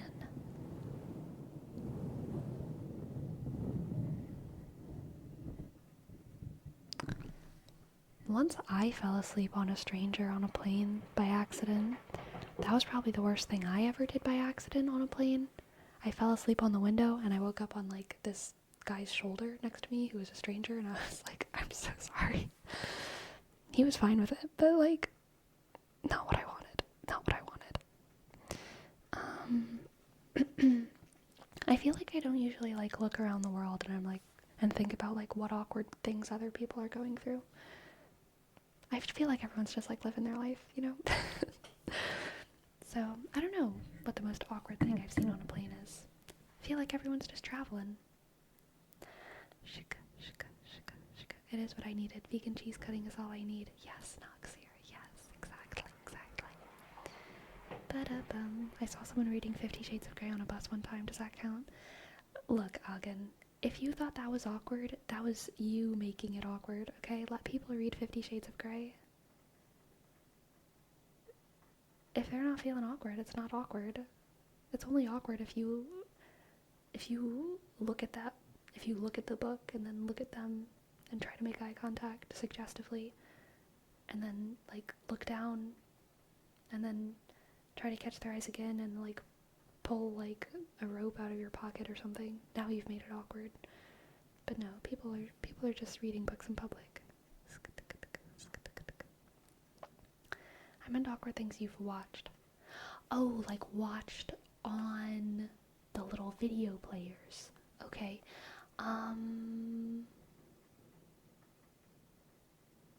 Yeah, same answer. I don't know. I don't know. A couple years ago, I guess, the year that Arcane came out on Netflix, the League of Legends show, which I loved. Whenever I was visiting my family for Christmas, there was a guy like a couple seats above me in the airplane, like kind of across and in front, and he was watching Arcane on his iPad. I think it was an iPad, and I was like, I obviously couldn't hear it, but I was just like kind of watching it as well. because it was a good show. It's a good show. Sleepy, when you plan to watch a show with someone, how patient are you? Do you wait for the other person to watch the episodes together, or do you rush to watch it if the other person can make it the day the episode is released? Depends on the agreement we've made. If we've agreed to watch the show together, then we watch the show together. If we agree to not do that, then no, I'll just watch the episodes when I want. Would you read ACOTAR in public? I have read ACOTAR in public many times. It's a book. What the hell? There is nothing to be ashamed of. Out loud in public? Yes. ACOTAR is not smut. There are some smutty scenes, but like, especially ACOTAR, like the first ACOTAR, like, there's some scenes I would not read in public, but like the whole, it's not 50 Shades of Grey. It's adult fantasy. There's scenes in it that are saucy, but even those scenes aren't crazy graphic, and they're by far the minority. A Court of Mist and Fury has the most, and it's great, but like, it's not that crazy. Come on, it's not that crazy. It's not that crazy. Shook. Slosenge, thank you for your prime. Thank you, Slosenge. Thank you, Slosenge. S-L-A-S-K. Yusk. S-E-N. G-E. Thank you, Slosenge. Slosenge. Slosenge, Slosenge, Slosenge, Slosenge. I feel like ACOTAR is in the middle, like GOT and Sauce Levels. Yes, I would agree with that. GOT is way more violently graphic. And sometimes even sexually graphic. GOT has way more graphic violence. And is way less appropriate in some ways, I would think. Game of Thrones, yeah. ACOTAR has a lot of intimacy. There are descriptions of violent, intimate acts, but not too much violent intimacy in real time that I can remember. Arguably some, I guess. But, I would say Game of Thrones is more adult than ACOTAR. But both of them are adult. I think that, I think that you should be an adult if you're reading ACOTAR or Game of Thrones. But Game of Thrones is way more graphic, for sure. Are you talking about the books? Yes. We're just more comfortable with violence than sex. Yes. Which is hilarious. Sleepy, I'm trying to assemble a reading list of books I think might help someone become more empathetic. Do you have any suggestions? Everyone's an Alien if you're an alien too. And Olivia. Everyone's an Alien if you're an alien too. It's very short to read, but I think it will fit on the list.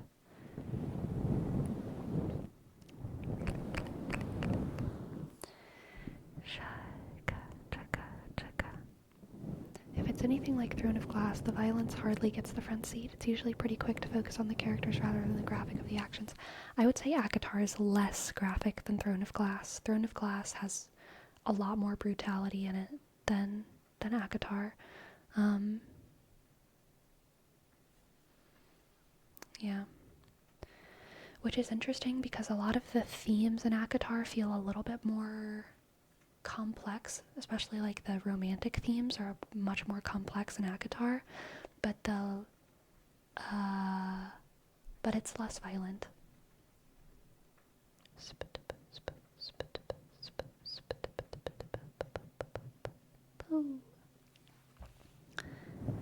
Did you ever finish reading the tandem books? No, I didn't. I didn't finish reading the tandem books. I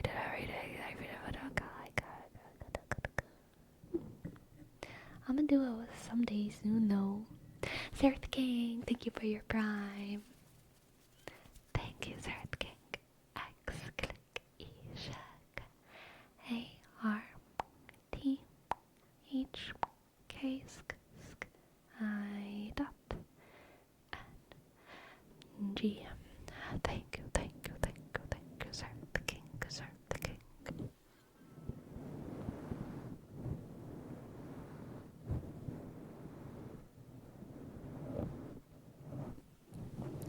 You spend months planning the reading and ended up not reading it at all. Are you having a break from reading? Yeah, probably.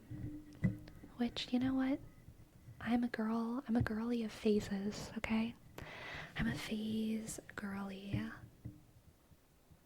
Everything expires, and then everything feels fun and fresh if I just give it time. I binge my hobbies, and then I binge a different hobby, and then I binge a different hobby, and then I binge a different hobby. Keeping everything fresh, always, always. The apple phase will be missed when it goes. True, Gosling, true, true.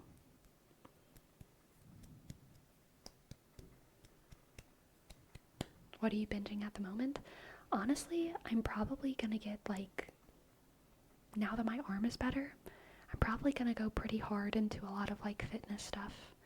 I wanna go to the gym a lot more, and go bouldering, and do some other things that I have planned. Active time, activity lifetime. If y'all want to read a bunch of whining from yours truly, I posted some word vomit in the vending channel. Got it, Aga. Any suggestions on what I should eat before I leave? Apple.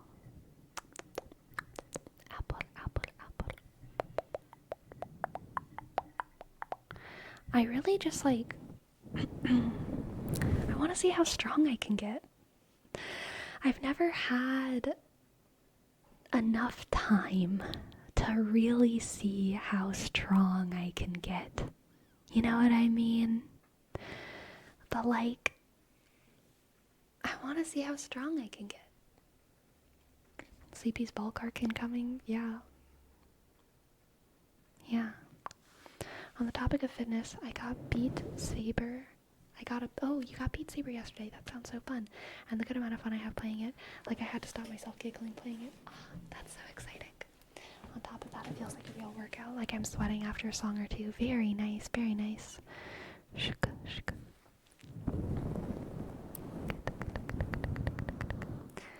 Sleepy, correct me if I'm wrong, but I have a feeling when you get a hobby, you go hard on it while it lasts. Yes.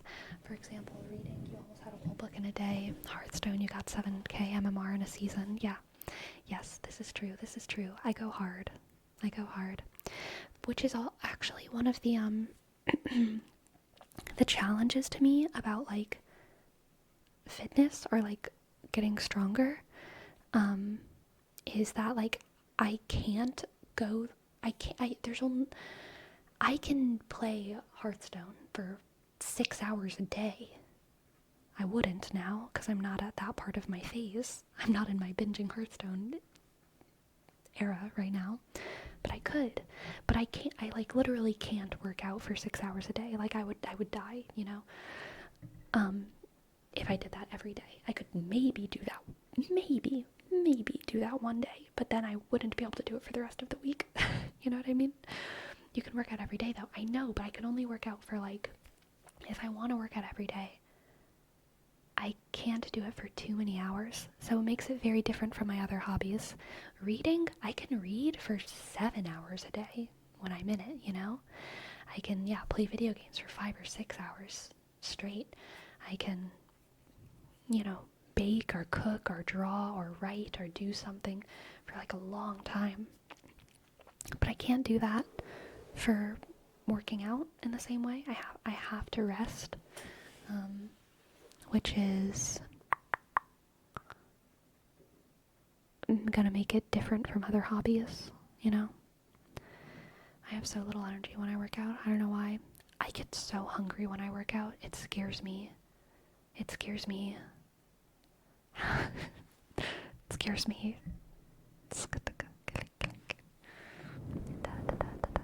Mitternachtsmittag. Good night, good night. I hope you sleep well. Sleepy, how do you feel about looking down at your stomach and seeing a 6 set of abs? I feel so good about it, okay? It's my dream.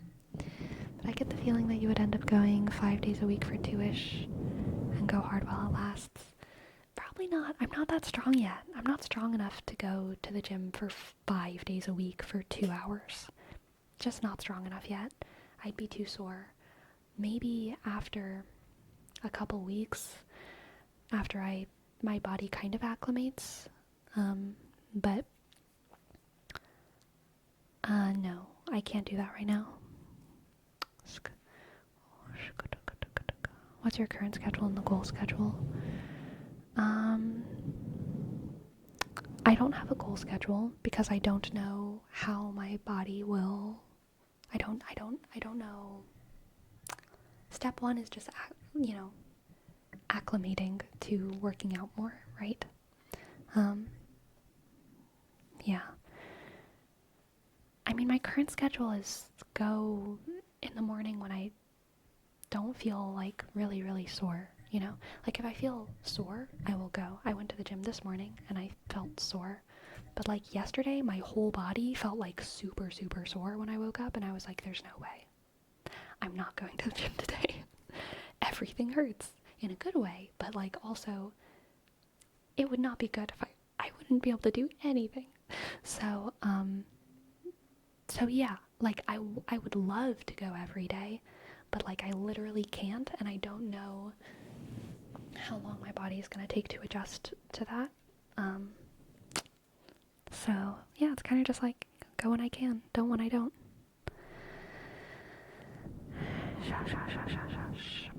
How early are you going in the morning? Early. Yes, I like to go early because it's less crowded.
And Ryan Gosling GV, thank you for gifting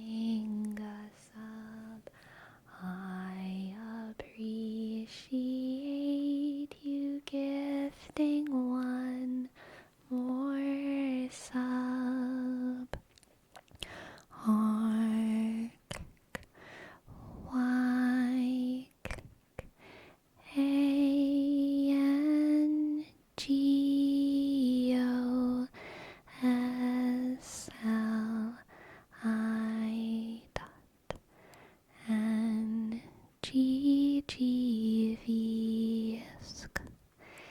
Thank you, everyone.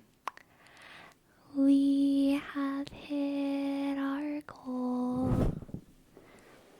We are gonna wear cat ears. Yay.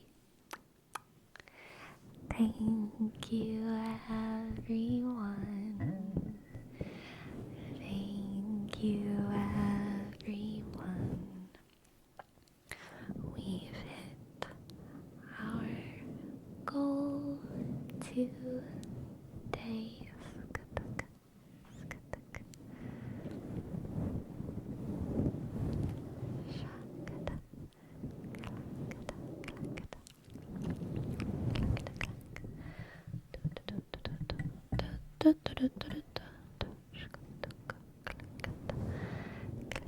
Farewell, Golden Oreo. Good night, good night, good night, good night, good night, good night. Good night, good night, good night, good night, good night. Good night.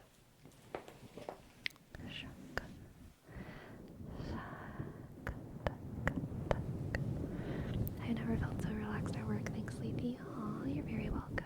Very welcome. Very welcome.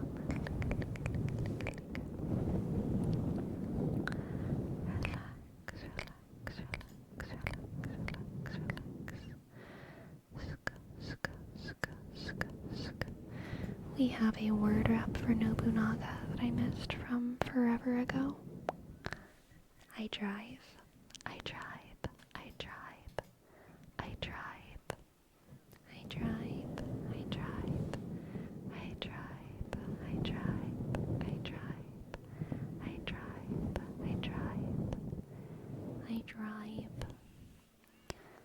I drive. I drive. I drive.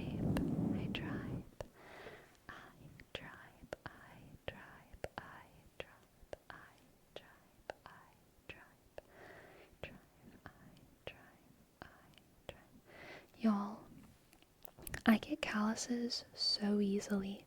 So easily. So easily. So easily. It's actually insane. I can carry something once for one day and I get calluses. I don't know what's wrong with me. I don't know why I get calluses so easily. It's crazy. It's crazy. It's crazy. Are you telling me you build armor at an incredible speed? I do build hand armor at an incredible speed. You have those soft hands, Sleepy? No, it's the opposite. I have working hands. They form calluses so easily because they are ready to form calluses. They are strong. They are strong hands. They are harsh hands. They have seen many winters. They've burnt on many pots. Hello, Booty the Lurker. Hello. Guitar player streams. I play ukulele and it certainly helped. Your hands crave a challenge, yes. Yes. Are you a tank class? You know, probably so. Sleepy, you know you wouldn't have such working hands if you didn't strangle all those people in your youth. They just kept struggling, Agan. If they would have just relaxed, I would have had a much easier time, okay?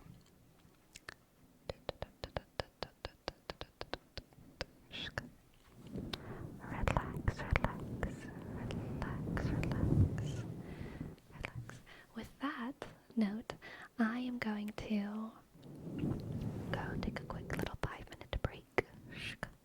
And then I'll be back for more tingles, okay? More tingles in 5 minutes. Be back soon.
We are back.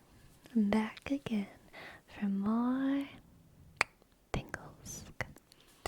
Hello, CEO and Olivia, Jose Nobunaga, KF, The Closer, Jerome, Hagen, Gracie, hello. Hello, my dear. Where are you? There she is. Hello, hello, hello, hello, hello, hello. Yes, she said meow. She said meow. Are you having a good day, girl? Yes? No? Maybe? Sounds like a yes to me. Hello, Dolly Joel. Sleepy, does it feel weird to be streaming out of your usual hours? A little bit, yes. But also, like, not really. Same stream. Same stream. Hi, Cat. Do you want to come up? You know how to jump. Shka, shka, shka. Shka, shka. I forgot to ask, how frequently do you usually go to the gym? I mean, I just started going back this week because my arm was messed up. So I just started going back. Ideally, I think I would like to go 4 days a week. But right now I'm probably just going to be going 3 until my body adjusts a little bit more. Shka, shka, shka, shka, shka. Maybe 5 max, I would say. But 5 is only if I'm like not doing something else, you know what I mean? Because I'm doing something else on other days. I have other physical hobbies that I'd like to partake in, like bouldering and whatnot. So yeah, anywhere from 3 to 5 I'd be happy. I definitely want to be like doing something physically active like 5 days a week, whether that's the gym or not specifically. It's kind of variable. Shpa, shpa, shpa, shpa. Lovely word redeem there, Dolly Joel. Hey, you got this. Hey, you got this. Hey, you got this. My cat is on my lap. Hey, you got this. Hey, you got this.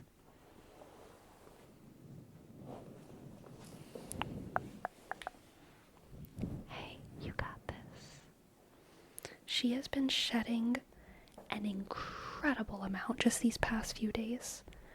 Like, I just grabbed this, like, just from petting her. And I've been brushing her. So I think it's just seasonal changes. It's kind of, like, crazy, though, how much she's shaving. And you know what? It's okay because I bought a vacuum cleaner. So I'm just gonna brush it right off of me and onto the floor. Like, it's so much. Just this can just one pet, one stroke. I'm wearing yoga pants right now. They're like black, and and I'm wearing a black shirt, so. Here, let's see if I can show you guys a little bit. Oh god, too much. Camera fell.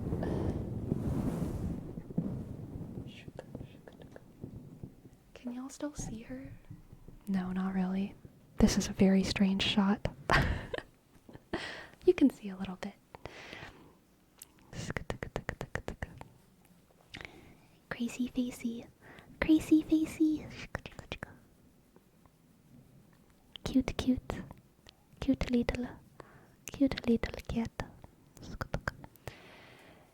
You either get me, only the cat, or half of both of us.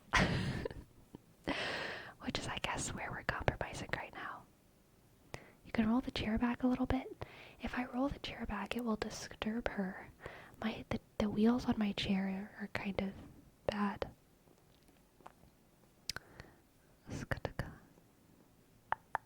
Turn the camera 90 degrees. I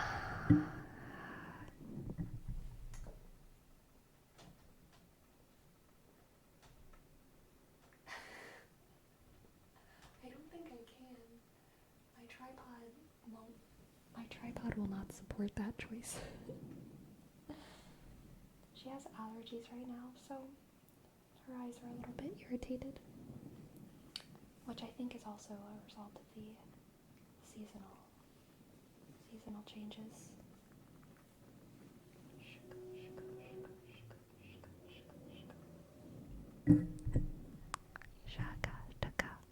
She needs some Benadryl. It's so true. She does. Hello.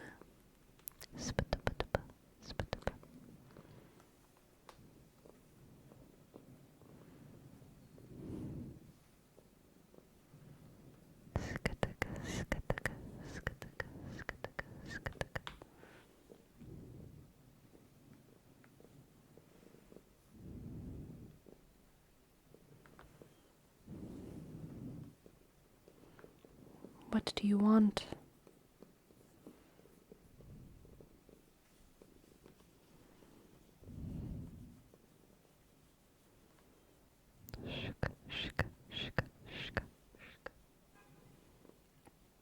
Demands more pets, yes. Do you ever gently squish her head? Like this way? Like squish, squish, squish. Squish, squish, squish, squish, squish. I sometimes do these like side scratchies. She likes those. Side scratchies.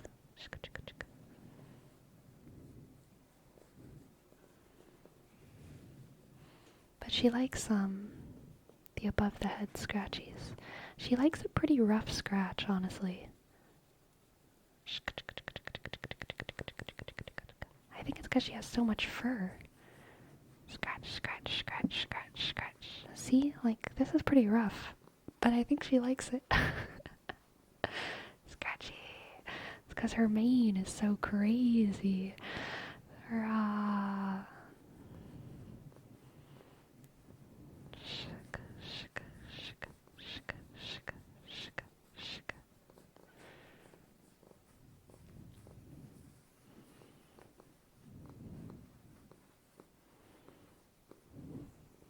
Yes, hello, it is me.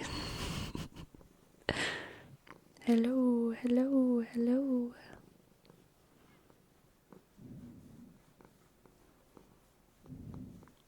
Yeah, look at this. So much fur. So much fur. Just...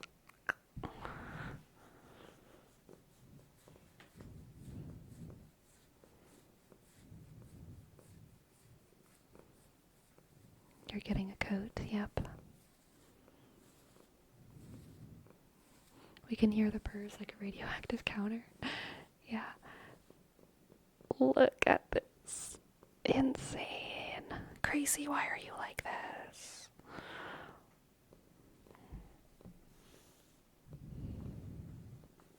You wore exactly the right outfit for pets. Yep, I know. What happened to her eye? It's just allergies. She has... It's not an infection. She just has seasonal allergies, and sometimes her eyes get irritated from it.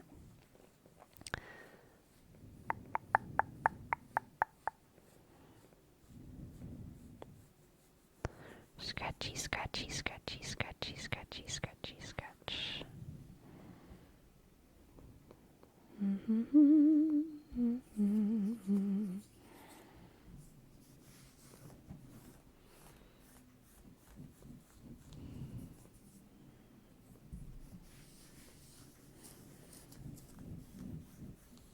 I have so much fur. Click. Ah, get off of me.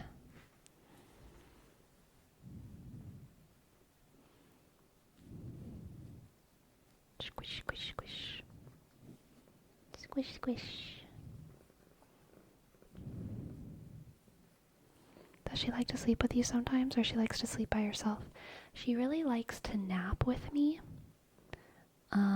But for a long sleep, no. She likes to, but she likes to, like, sleep on my chest.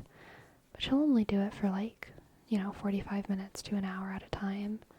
But if I lay flat on my back, which is a lot of times how I nap, then she will crawl on my chest and sleep.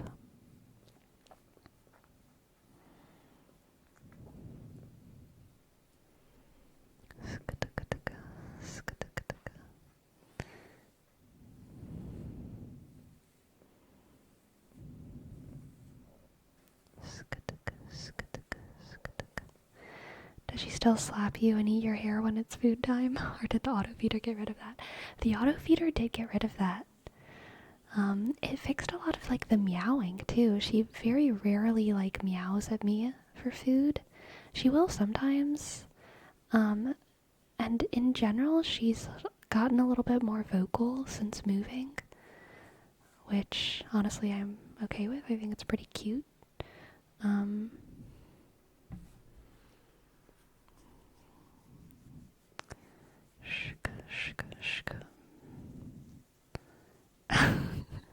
Scratchy, scratchy, scratchy. Hello, Nubby.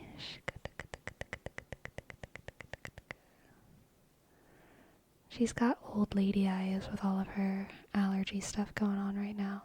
This one's a little bit more irritated for sure. This one's pretty good at the top.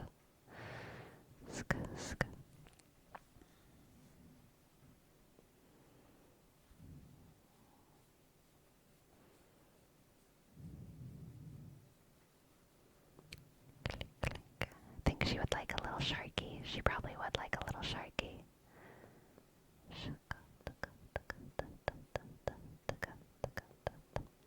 Does she have any favorite treats that you give her? You know, recently I started trying those little, like, kind of wet food cat treats.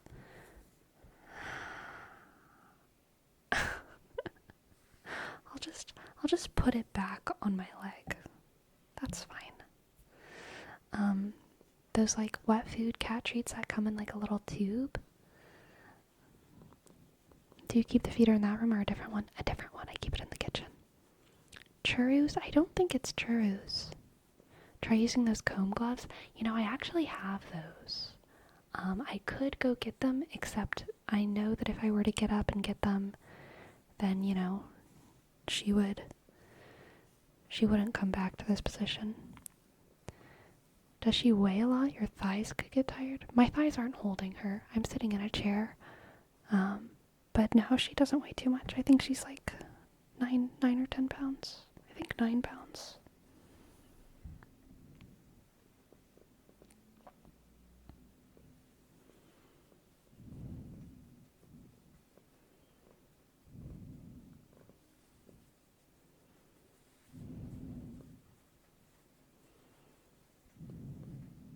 The squeezy tubes are a favorite among many a cat. Yes, absolutely, absolutely. Oh my god, guys. I just realized that my stream counter was wrong. But now it's fixed. Even ever seen the videos of people vacuuming their kit pets? You know, I've never seen videos of it, but I've considered doing it myself, honestly. Sometimes, especially on days like today, when it feels like she's full of fur, I'm like, damn, I wish I could just put a freaking suction on her. Because, like, it's gotta be annoying for her, too. Like, she wants it off, right? Because she's always rubbing up against stuff. And I think in the wild, she would be rubbing up on trees and everything, constantly. And I do brush her. I brushed her earlier today. I brushed her yesterday, like with a groomy brush, you know? And I got a ton off of her. But it's pretty endless. So yeah, in the wild, I'm sure she would just be like, brushing up against trees all the time. So I just want to help her get it all off. Get it all off. Scratch, scratch, scratch, scratch, scratch, scratch. Don't give her PTSD with a vacuum. Yeah, for real. That's how I feel. Bath time to get all the haircut? Honestly, legit lord, you make a fair point. I could give her a bath. Is she scared of the vacuum? I mean, she certainly doesn't like it, but, I don't think she's, like, horrified by it. Does she spit fur balls? She has before, for sure, but it's not all the time.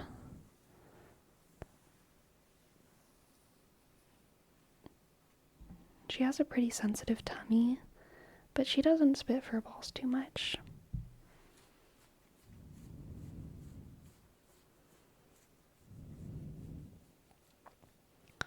Do you bathe her or do you take her to the vet for it? I would just bathe her myself. Because she's an indoor cat, she doesn't need to be bathed very often. I've only ever bathed her to get rid of fleas. But I used to have flea scares fairly common in Louisiana. So I kind of haven't bathed her in a very long time. And, because she's an indoor cat, I feel like she doesn't need it, right? But also, maybe I should.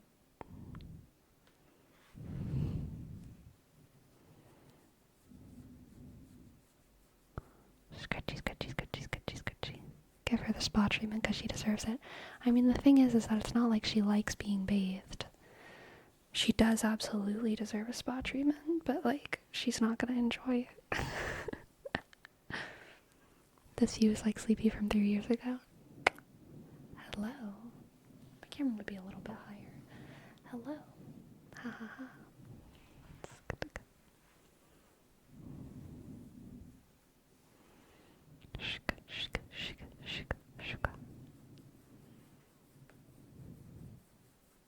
No catnip? I don't have any catnip currently, but she does love catnip toys, that's for sure. Whenever I moved, I threw away my little baggie of catnip toys, because she had kind of gotten tired of most of them anyway, and I was just holding on to them really for no good reason, but I should restock my catnip toy supply soon, for sure. I like how she extends her paws. That tells you how much she's enjoying it. She does this a lot. She does it whenever I walk into a room, too. It's the main way that she greets me. If she's curled up in a little ball and I walk into a room, she'll just, kind of reach out towards me and then do, the slow blink,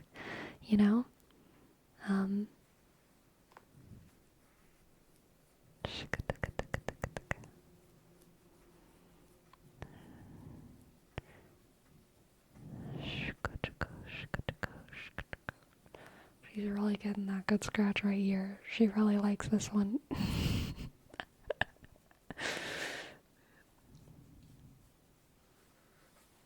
Does she usually meow a lot during the day? She didn't before I moved. Since I moved, she's definitely been meowing a lot more. I think part of that is just the stress of moving, but also I have much bigger windows here, and there's more critters outside to look at here than there was in my old place. So I think that makes her meow more. At places that I used to live where there were big windows to look out of, she would also meow a lot over there. So she definitely gets excited with the windows. And it's making her meow more for sure. She gets really excited, and she'll I can let her kind of go sit out on the windowsill sometimes. There's a little tiny balcony that she's pretty safe on as well, so I'll let her go sit outside. And she'll just go sit there and be happy for a while. And then I'll just be in my room or be in here, and all of a sudden hear meow, meow, meow, meow, meow, meow, out of nowhere, a series of meows, and then she'll just run in to where I am with her tail straight up, as if to say come look at this, come look at this, come look what I just saw. Meow, meow, meow, meow, meow, meow. And then I'll follow her out there, and she'll just be quiet. So it's very clear. It's just a straight up, you have to come look at this right now. You have to come look at this. You have to look at all of this beautiful fur that I've collected for you. How do you feel about this?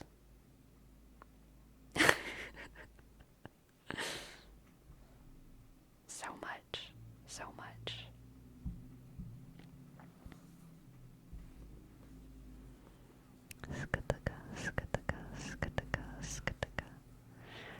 second what Distracticon said. I would say that this is patting, pat, pat, pat, pat, pat, and this is petting, petting, petting, and this is scratching, scratching, scratching, scratching, shka, shka, shka, shka, shka.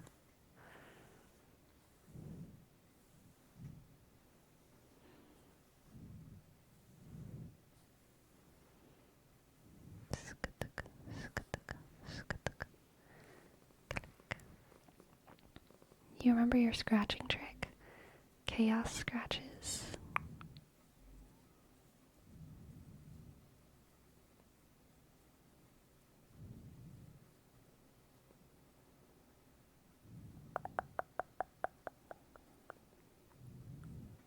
Yeah, I agree, and Olivia. Yesterday, whenever I was brushing her with the brush, which has, those little bristles on it, whenever I would pull out the brush, I mean, it wasn't like, it's not just hair that comes out. You can tell there's, like, her skin is shedding a little bit as well. Like, there's some little skin bits in the hair, and it just made me feel like, she really needs a really good scratch. She's gotta get all that off, all that old dead skin, all that hair that don't need to be there anymore because summer's coming. What do you think she enjoys most, pets, pats, or scratches? Definitely scratches. Definitely scratches. Exfoliation season, exactly. Exactly, exactly, exactly, exactly, exactly, exactly, exactly, exactly. Scratch, scratch, scratch, scratch, scratch,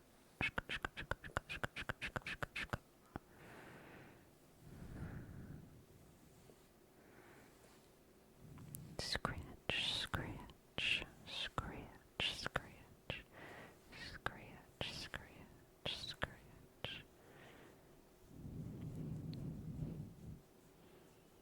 This is a vibe. I like it. We can chill with this vibe for a while my my leg fur ball just continues to grow. Nice ring, by the way. Is that a crescent moon? Yes. It's a crescent moon with moonstone. A little moonstone. Shka, shka, shka, circle.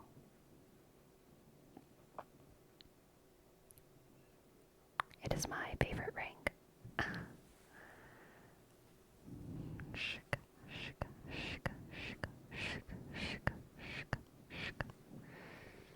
Aren't there like specific combs to remove loose fur? Yes, and that is what I use, but more loose fur loosens.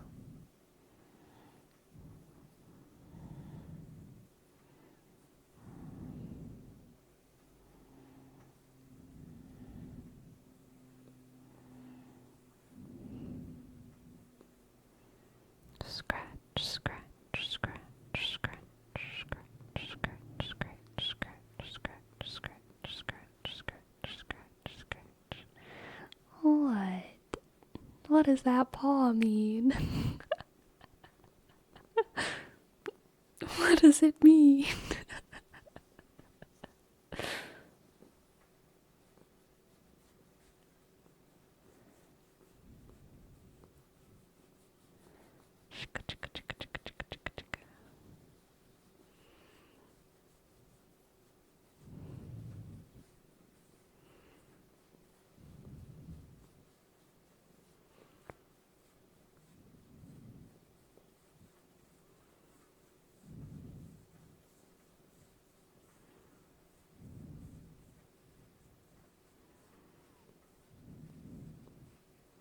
I was spared. Yes. Would she stay there being scratched for hours? No, she'll get up at some point. I don't know when, but she'll get up. She'll get tired of it. Is she a Zoomies cat? She gets very brief Zoomies. Yes. Does Gracie ever do the cat attack with tummy scratches? No, she doesn't. She does not. I've had cats that do that, but she does not.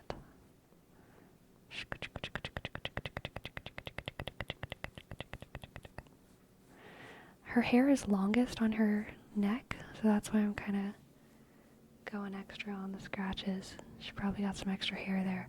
All this hair is kind of trimmed short, so like there's still a ton that comes out, but she has a lot more hair around her neck.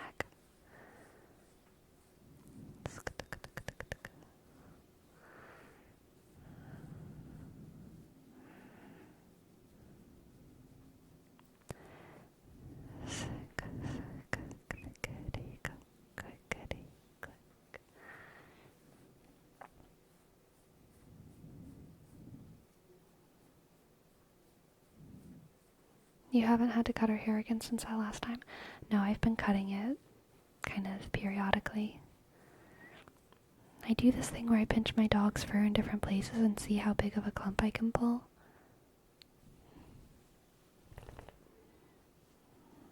Trying to get off your fur, girl? Like,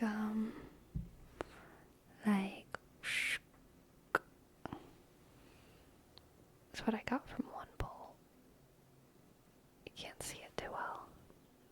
I think that makes it even worse. There we go.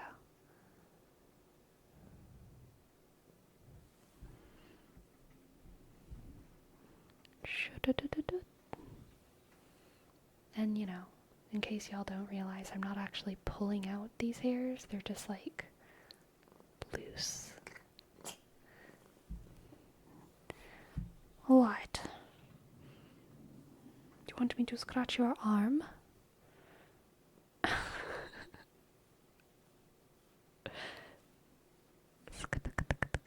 Big stretch, yes, big stretch, big stretch.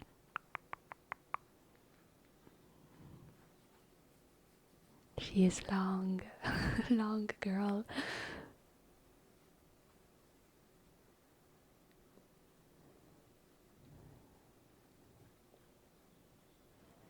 Scratchy arm, scratchy arm, scratchy arm.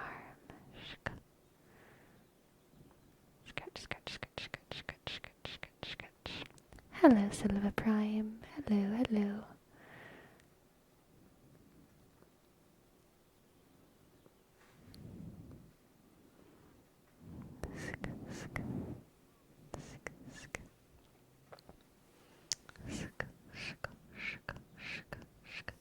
Ever done long cat with Gracie? I don't know what that is.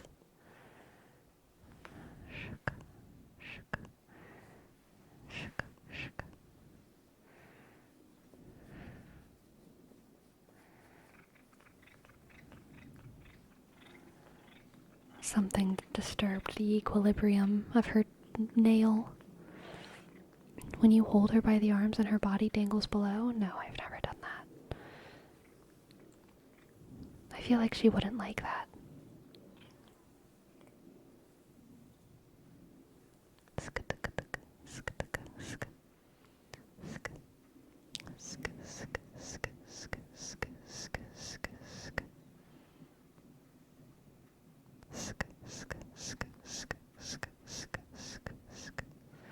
Hello, Pasta John. Hello, Pasta John. Pasta John. Pasta John. Do do do do do do do.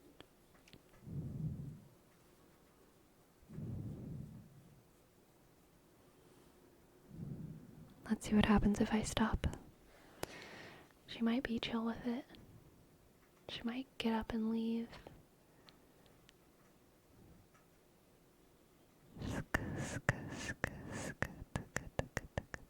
She's at peace. She is experiencing nirvana in this moment.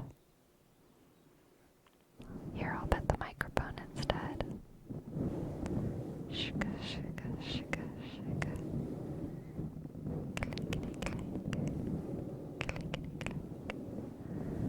Clickety, click. Clickety, click. Clickety, click. Clickety, click.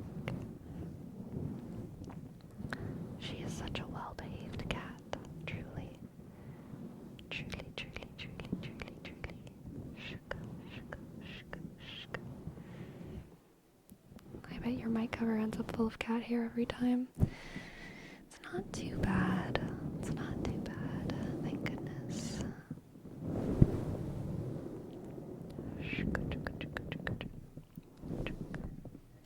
Oh, sorry if that was loud. Yeah, no cat hair. No cat hair, no cat hair. No cat hair.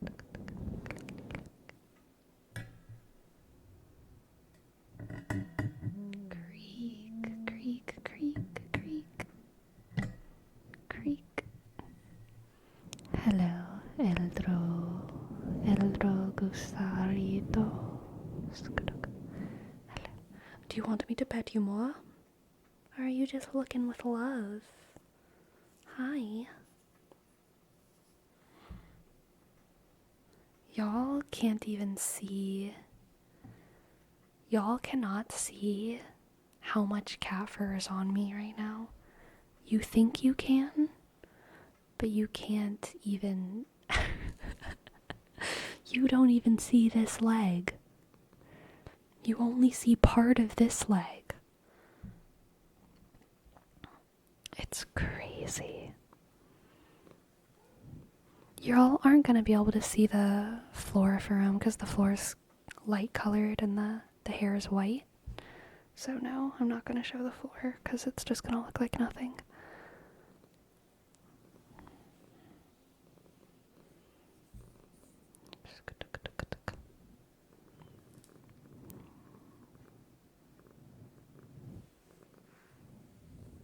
The purrs begin again. Cat purrs, cat purrs.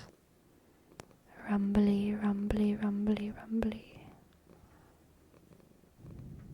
Give her a poop. Oh, she hit her face. She hit her face from the boop potential.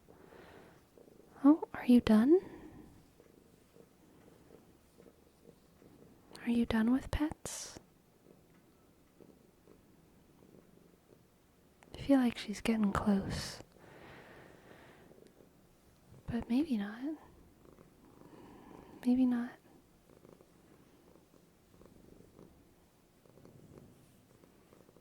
What do you want?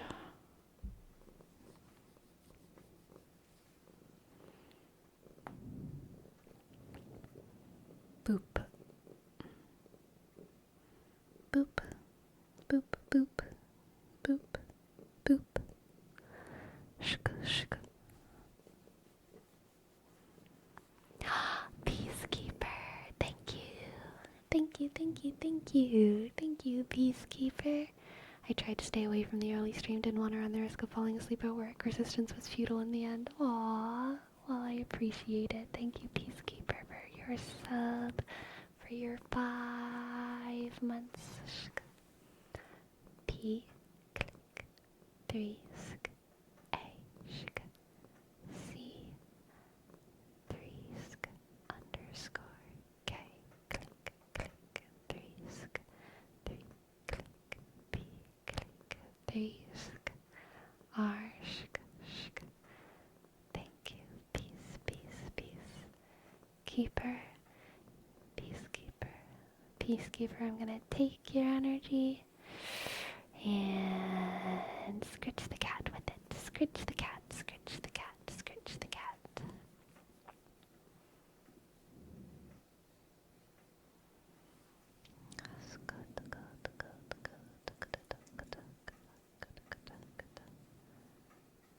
Do you dress her up? No, definitely not.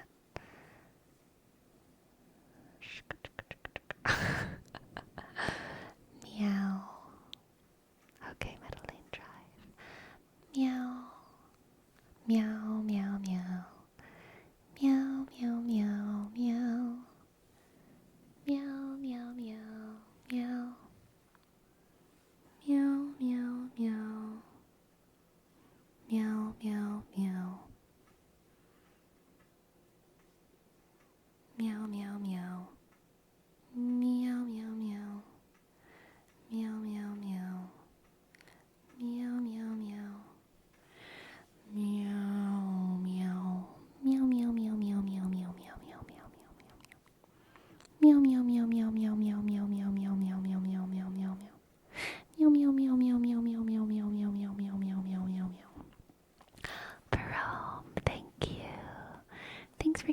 What's up, Jerome? Up, sk, sk, a, click, r, sk, a, sk, sk, ho, click, click. Thank you, Jerome. Thank you, Jerome. Gracie went into her long skin to thank you. Long cat, long cat. Shka, shka, shka, shka, shka.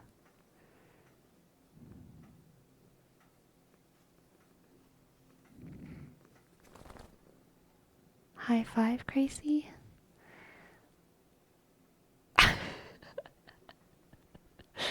There you go.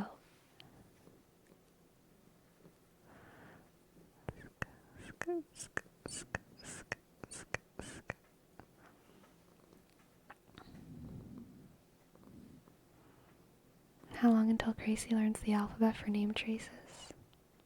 I don't know if she'll let me do this. A, B, C, D, E, F, G, H, I, J, K, L, M, N, O, P, Q, R, S, T, U, V, W, X, Y, Z. Gisley, thank you for gifting us up. Thank you, Gisley. Thank you, Gisley. Thank you, thank you, thank you. Thank you, thank you, thank you. G, click, I, dot. S, L, I, dot. 5. Thank you, Gisley. Thank you, Gisley, Gisley, Gisley, Gisley, Gisley.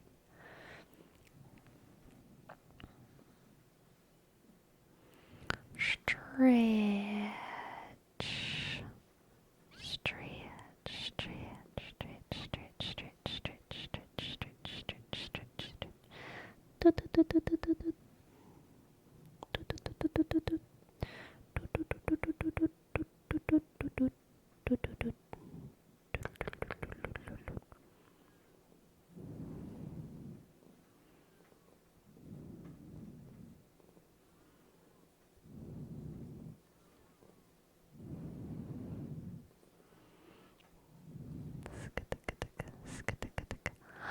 Oh my goodness, Nobunaga. Thank you so much for your tip. Yeah, absolutely. Let's see what I can do.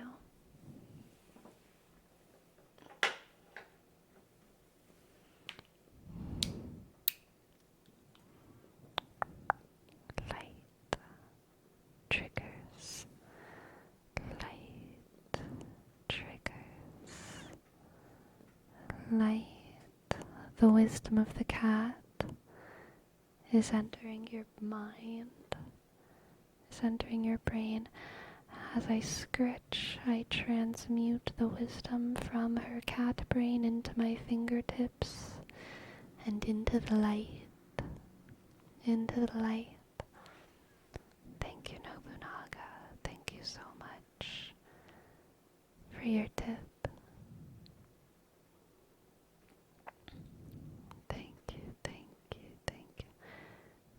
Would you consider having a crazy cam? I don't think it'd be worth it because she does move around so much. Oh, sorry for the bonk. And also I took her cat tree out of this room because she wasn't using it. I put it next to a window outside this room. I might get another cat tree for this room, but I'm not sure yet. Because she likes the other room a lot because it has a big window. So that's probably going to be her main spot.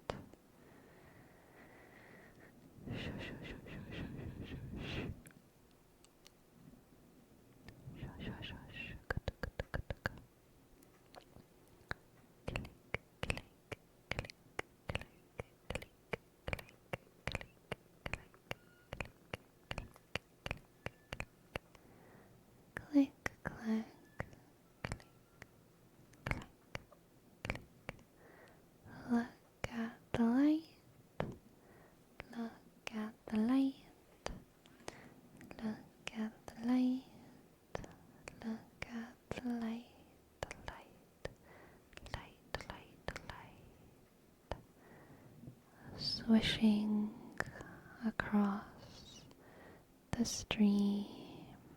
Swish, swish, swish. It can come close. It can be far. It can approach slowly. It can leave quickly. It can make a little heart, little heart. It can make a little heart.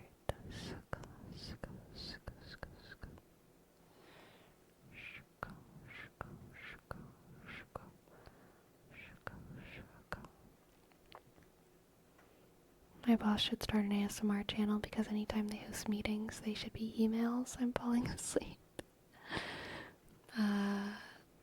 So true. Poor little deflated crazy balloon. Yeah, she is a little deflated crazy balloon. Does she do any sound or a meow when the birds are outside? Yes, she does. She does. Sometimes she'll, like, kind of paw at the windows too, like she wants to go outside. Especially when the coyotes are out, which is hilarious. The coyotes will be outside, like, howling and running around with each other, and then she'll, like, start pawing at the door like she wants to go outside. And it's like, girl, they would eat you. No.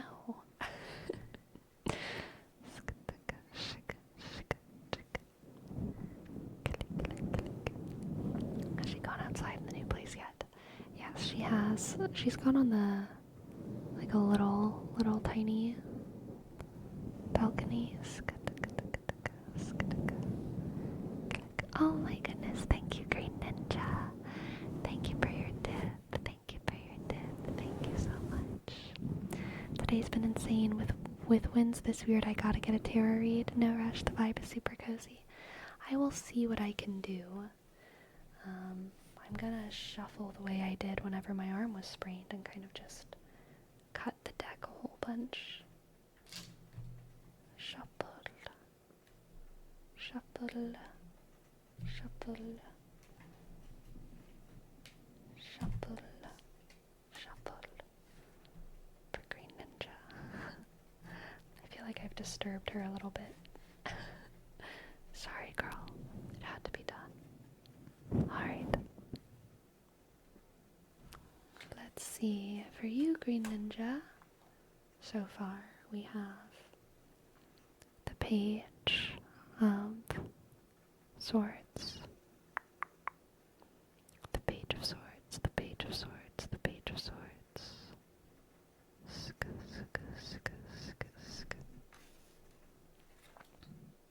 The Hierophant. The Hierophant, the Hierophant. And the Ten of Wands. The Ten of Wands, Ten of Wands, Ten of Wands. So that's the Page of Swords, the Hierophant, and the Ten of Wands. Page of Swords, the Hierophant, and the Ten of Wands. Oh, okay, here I actually find for you, Green Ninja, relief in following the rules. I think that you've had to have a lot of agency and decision-making stuff happen for you lately. And I think that this reading is letting you know that you can find a lot of comfort in just following someone else's rules for a while. You can kind of lay down that burden of decision-making and being the person who has authority in the room and blah, blah, blah, blah, blah, blah, blah. You're going to have an opportunity to lay down that burden and just kind of focus on being obedient and seeing how that can actually enhance your productivity because you have so much more energy now that you don't have to, like, make decisions. that Page of Swords has a lot of newfound energy in having relieved themselves of the burden of originality and freedom, and kind of embracing tradition slash rule following slash obedience. Okay? Next we have the Nine of Wands. The Nine of Wands. The Nine of Wands. The Nine of Wands. And Temperance. Temperance. Temperance. Temperance. Yeah, I think the Nine of Wands here is kind of indicating how even though sometimes you do things differently or do things your own way, or even if you recognize that certain things would be different if you were in charge, or could be different or even better if you were in charge, you're laying down that burden, like we talked about just now, right? We're laying down that burden, and part of laying down that burden is kind of deciding to like not even really share those insights of yours, to just kind of put on your worker hat and do what you're told, because it's easier to do that sometimes, and it's more productive to do it that way sometimes. And it's a way to kind of guard your heart, to guard your heart from failure, responsibility, and it can, depending on your nature as a human, it can be kind of difficult to, my hair is tickling her ear, it can be kind of difficult to maintain that distance sometimes. You're going to want to correct the people around you, but remember to be gentle, Green Ninja, with your surroundings, to be careful with holding your boundaries, these kind of new boundaries that you're setting. You don't want to become someone who's in charge again, basically, okay? Let's get one of our little moon cards for you too. Virgo energy.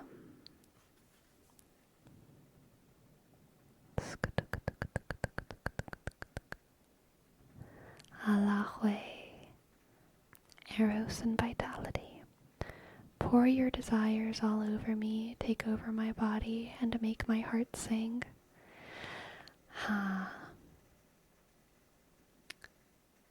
Yeah, this totally could be about Eros and love, Green Ninja, but I think it could very easily be as well just about like relaxing into someone else's authority in a not necessarily romantic context or sexual context, you know? Just the arrows of being a worker. Has your boss ever like told you to wash the dishes and you've just said back to them, pour your desires all over me, take over my body, and to make my heart sing? Because I have. And that's the kind of attitude that this reading is encouraging, okay? Pour your desires all over me, take over my body, and make my heart sing. You're hired. Thank you, Neatrix. Welcome in, welcome in. I hope that resonates, Green Ninja. I hope you enjoyed. Thank you for letting me read for you. Every time I'm asked to wash the dishes, I say exactly that. Yeah, yeah, yeah. I'm glad I'm not the only one. Then I tell them, let me wash your feet, for you have sinned, boss, and you must be forgiven. Yes. Exactly. Exactly.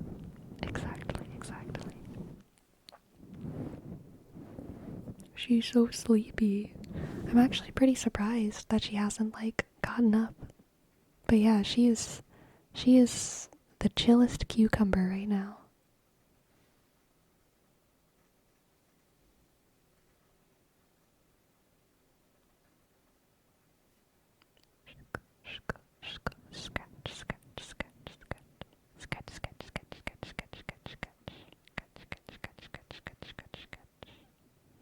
Yeah, she is happy. I would put my camera up, but I honestly don't even know if I can do it with just one hand. I would have to, like, move the other side of my body to reach all the way over there and, like, fix my camera. So, we're stuck, bros. We're stuck here.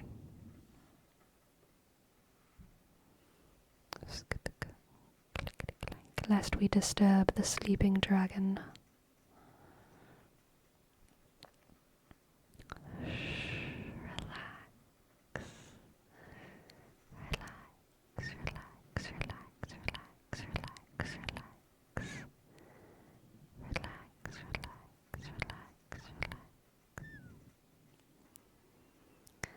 Sleepy, sleepy, sleepy cat. Sleepy, sleepy cat. Or was expelled. Do you brush her? Yes, I do. Quite often.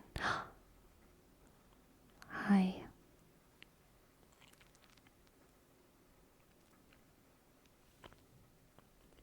Relax, relax.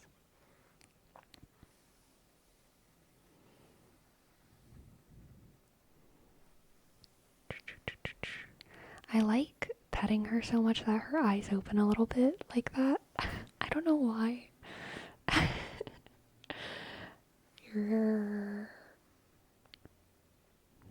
It's probably a little bit annoying.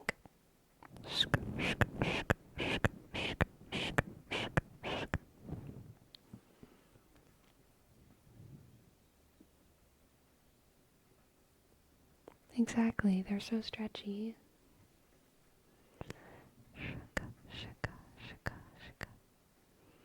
Imagine if you were sleeping and someone did the same to you.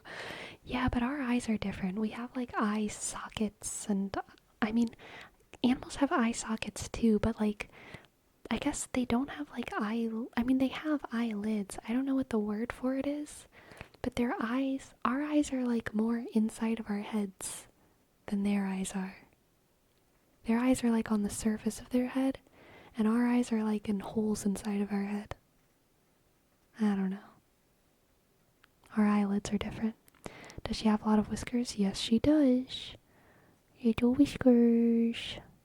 Whisker, whisker, whisker cat.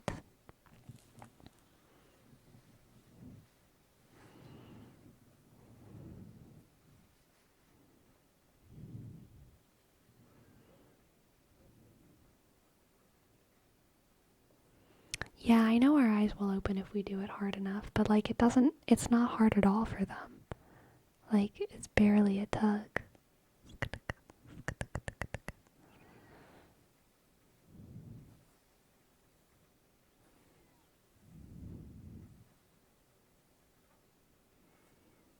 Don't cats have a third eyelid or something? I don't think they do. Alligators do. Cats have collapsible spines, though. It's how they can, like, crawl underneath couches.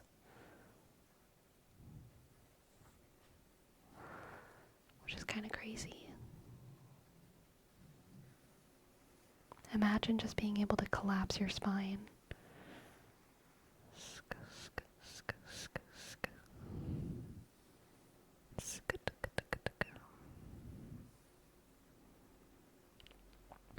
You can't? Oh, is that what they're teaching you in Brazilian Jiu-Jitsu Destructicon? Your voice is so calm. Why, thank you, Zeaxio. Thank you, thank you, thank you.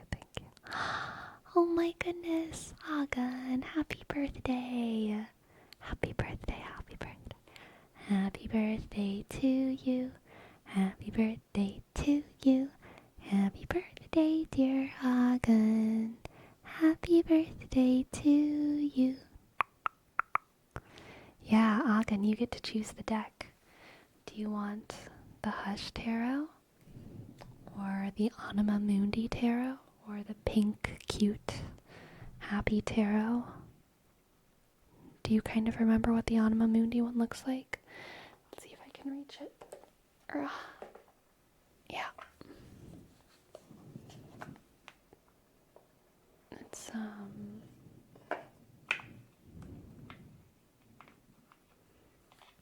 this one's the Anima Mundi. Okay. Do you know what Anima Mundi means? It means animal soul. Mundi, I believe, means soul.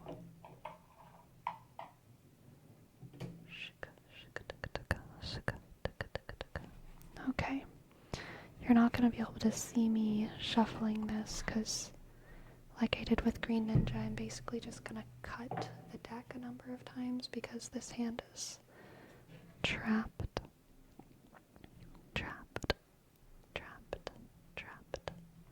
But we will see what the cards have for Agan.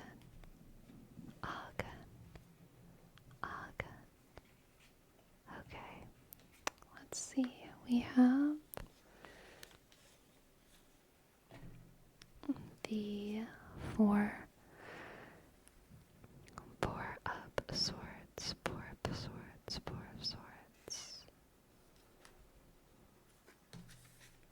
The Four of Cups. 2 fours, interesting.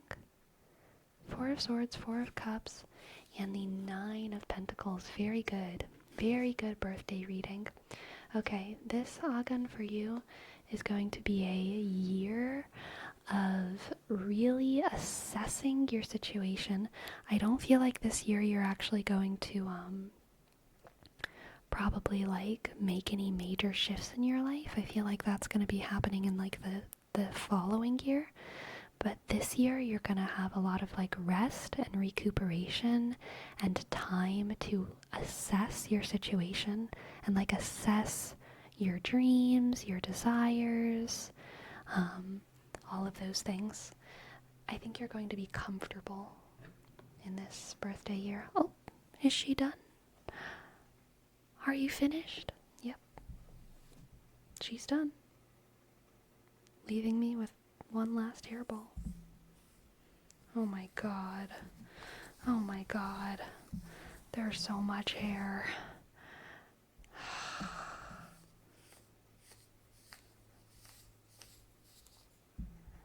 There's so much hair. It's ridiculous. It's like all floating in the air too. Look at me. Look at me. I am full of cat hair. I am full of cat hair. Jesus. That's fun. Welcome to the stream.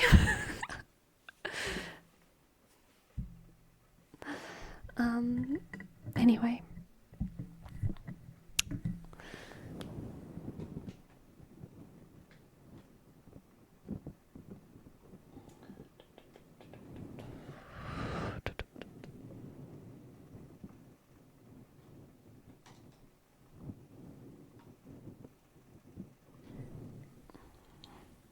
Is that good?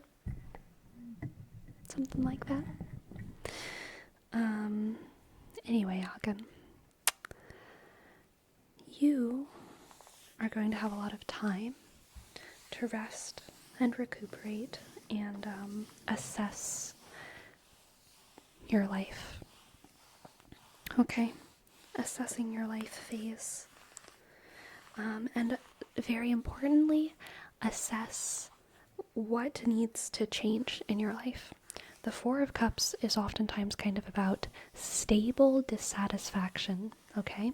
So it's like, things aren't great, but things are stable enough for you to kind of rest in it while you figure out your next move. You know what I mean?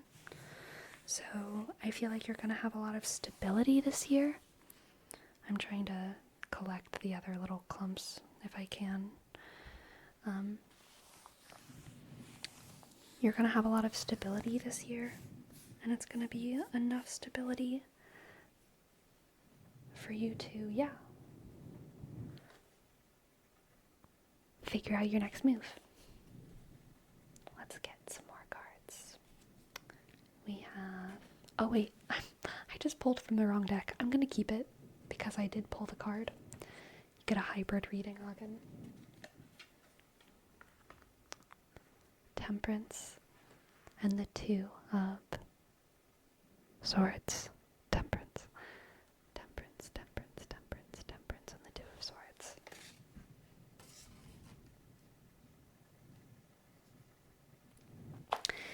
Yes, definitely a year of quiet and peace, contemplation, feeling secure, feeling safe, and it's all going to lead up to a big decision, I think. A decision about cat hairs in your mouth.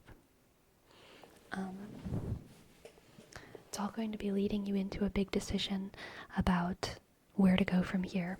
The Two of Swords is always about, a path splitting or a choice being made, something dying so that something new can live. Not something new, something else. And I think that you are going to feel very in your element this year, Agen, okay? You're going to feel very in your element. You're going to have a lot of clarity, and you're really, really, really going to get in touch with your own desires in a way that you might be missing a little bit in your past. Let's see what we have from the Moon deck. Very good. Almekadam. Almekadam.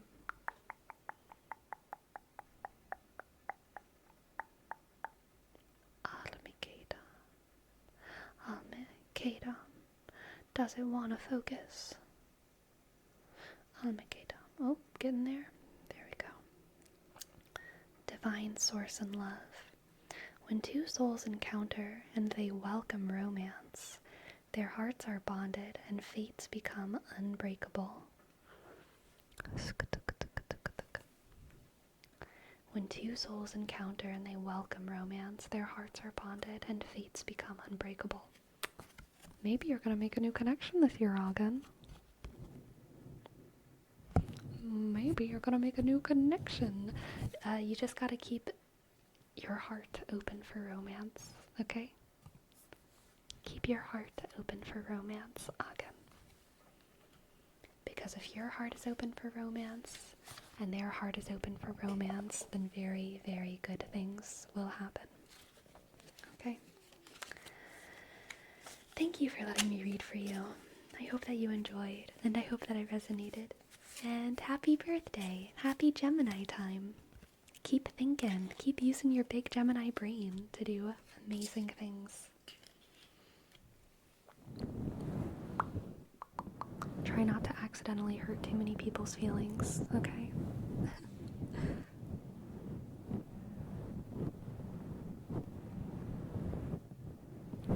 Gemini is so mean the best, but they do oftentimes hurt people's feelings.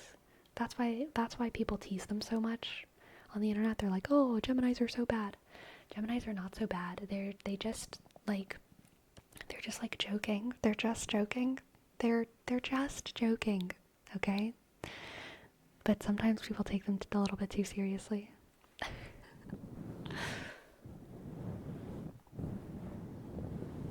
Geminis are good at communicating very artfully when they want to.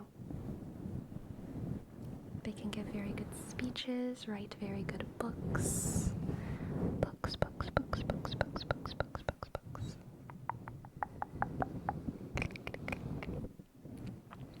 Which star sign do you think is the closest to bad? None. None. Definitely none.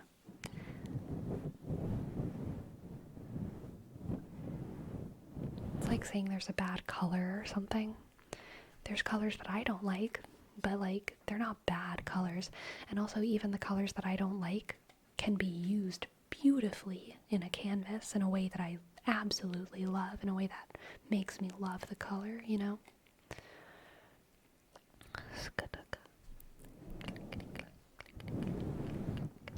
Oh, Willie, yes, I'd love to give you a tarot reading. Thank you so much. Thank you so much for your tip.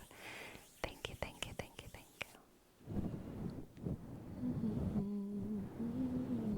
Now, if you want to know which star sign is like bad, though, like what Ogden's saying, like which one's like bad, like where are the bad boys at? Where are the bad girls at? Aquarius and Scorpio. Probably more Aquarius, though. Aquarius is like the baddies. Some Sagittarians and Aries can kind of be baddies too. But like Aries is like the baddie who's like also like giggly and hilarious, and they can only be so much of a baddie because they're like obviously a sweetheart. Sagittarius is kind of a baddie, but Sagittarius can also just be like a party girl or like a party boy, like just like kind of chaotic. But Aquarius is like, you know, like the bad boys and the bad girls. But like they're obviously not bad. They're just bad. They're bad. They're so bad. Oh my god. They're so bad. Which ones are the goodies? Capricorn, Virgo, Libra,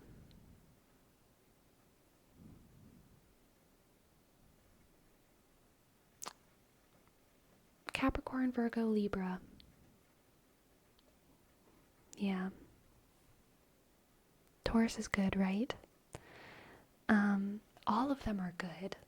All of them are good. Taurus is probably a little bit of a goodie too, but I'm kind of when Jerome says goodies, I'm thinking like goody two shoes a little bit. Do you think there's any two star signs that don't go well together on average? Not really. I think all that's kind of muck.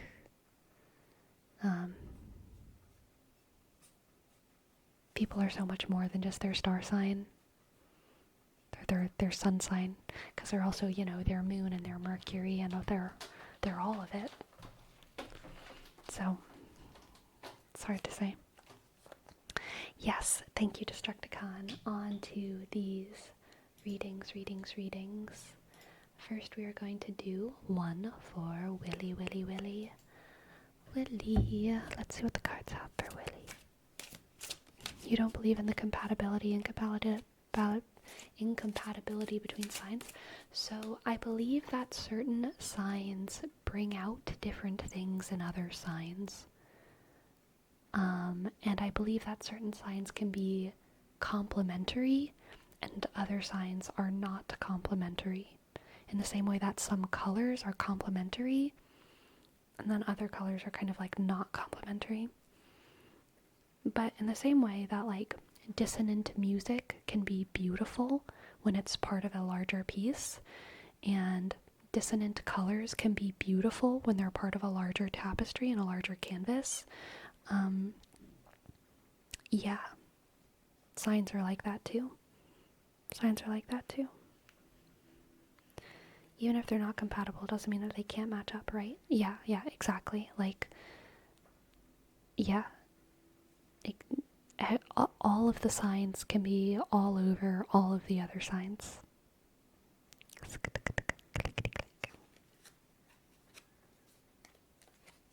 Opposites attract.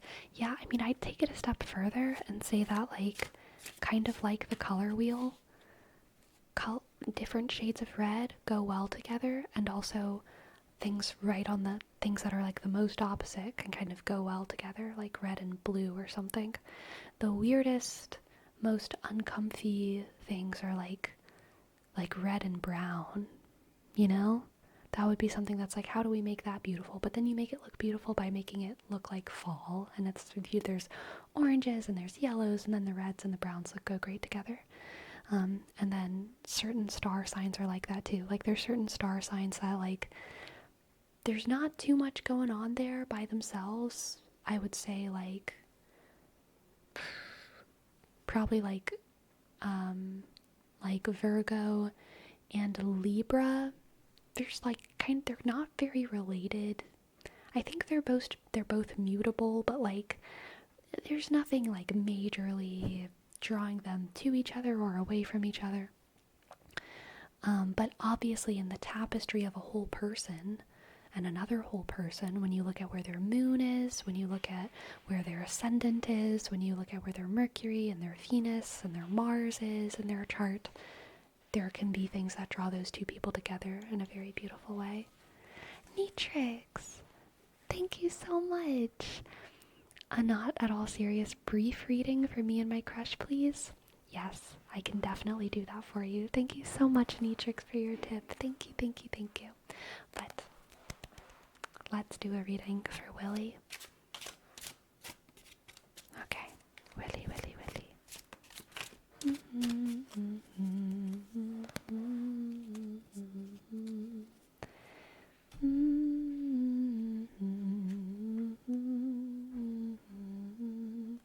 We have the Two of Swords,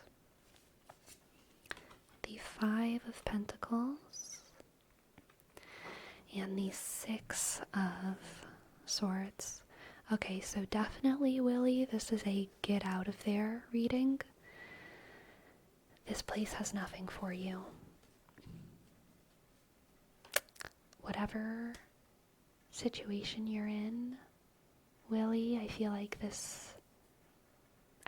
you've really got to leave it. Thank you for your raid, Ouija board demon. Thank you. Thank you, thank you. Yeah, Willie, I think, you have the choice to, and that's that Two of Swords coming up again, that choice card.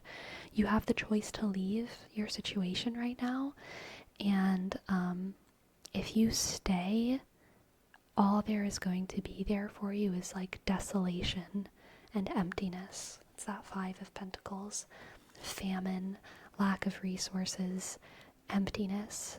And I think even though the idea of packing up all your stuff and traveling away and leaving is like hard and scary,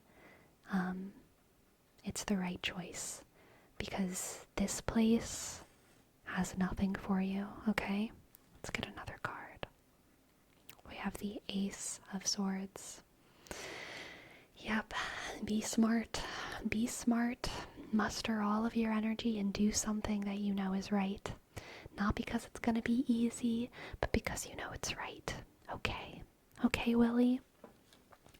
I know that it's scary to pack up all of your belongings and leave a stable situation.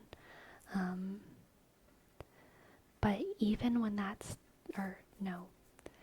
stable situations can be so deceptive, because it's very hard for our human brains sometimes to understand that stability does not mean safety, and that turbulence does not always mean danger. This is one of those situations where being turbulent and getting up and leaving is actually the more safe thing for you in the long run, Willie, okay? Okay. Let's get a little moon card for you. I forgot to shuffle. Let's get a moon card for Willie.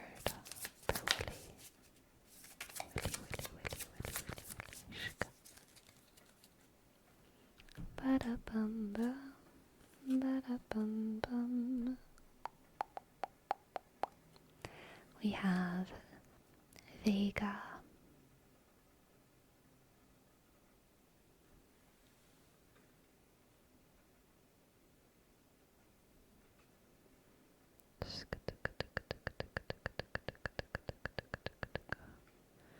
Camera really doesn't like focusing on these cards. Virtue and proficiency. Dance to the rhythm of your spirit. Become one with the universe. Dance to the rhythm of your spirit. Become one with the universe. Ah, lovely, lovely, lovely, lovely, lovely, lovely, lovely, lovely. You've got to follow your spirit into those deep, treacherous, untamed waters of the future, Willie. Don't be afraid to travel into the future. Your past, it ain't it. It ain't it anymore, okay? Thank you for letting me read for you. Good luck, and I hope it resonated. I hope you enjoyed. Thank you. Thank you, thank you. Alright, now let's do a reading for Candace. A birthday reading for Candace. Candace, Candace, Candace, Candace, Candace. Scary stuff, thank you though. You're welcome. Happy birthday, Candace. Happy birthday to you. Happy birthday to you. Happy birthday, dear Candace. Happy birthday to you.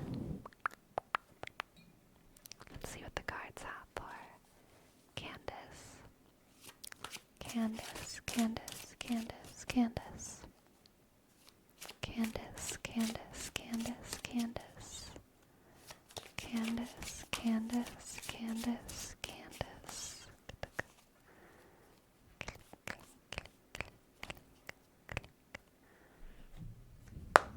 That was my wrist. Is the other one gonna crack? No. Fingers. Gotta crack all them phalanges for this reading. Alright, Candace. For you, we have...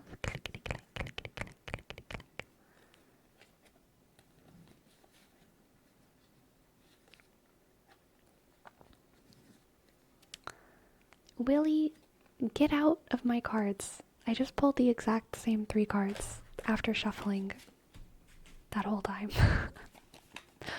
Willie, get out of here.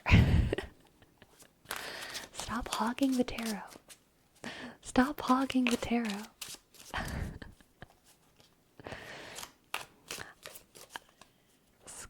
Maybe it was destiny.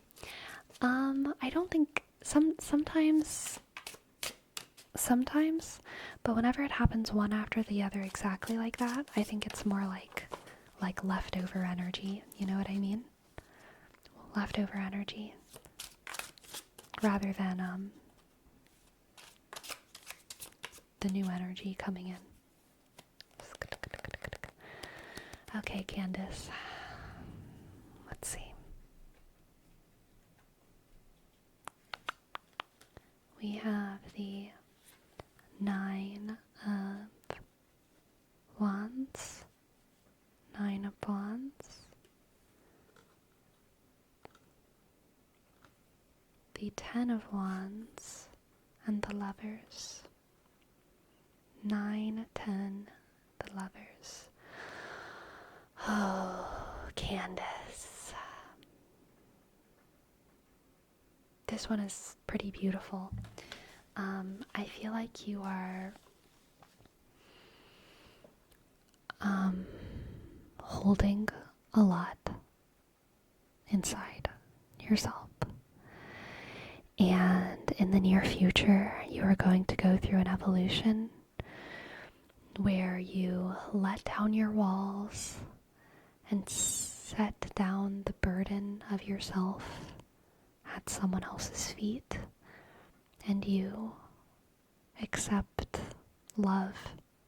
I don't know if this is romantic love.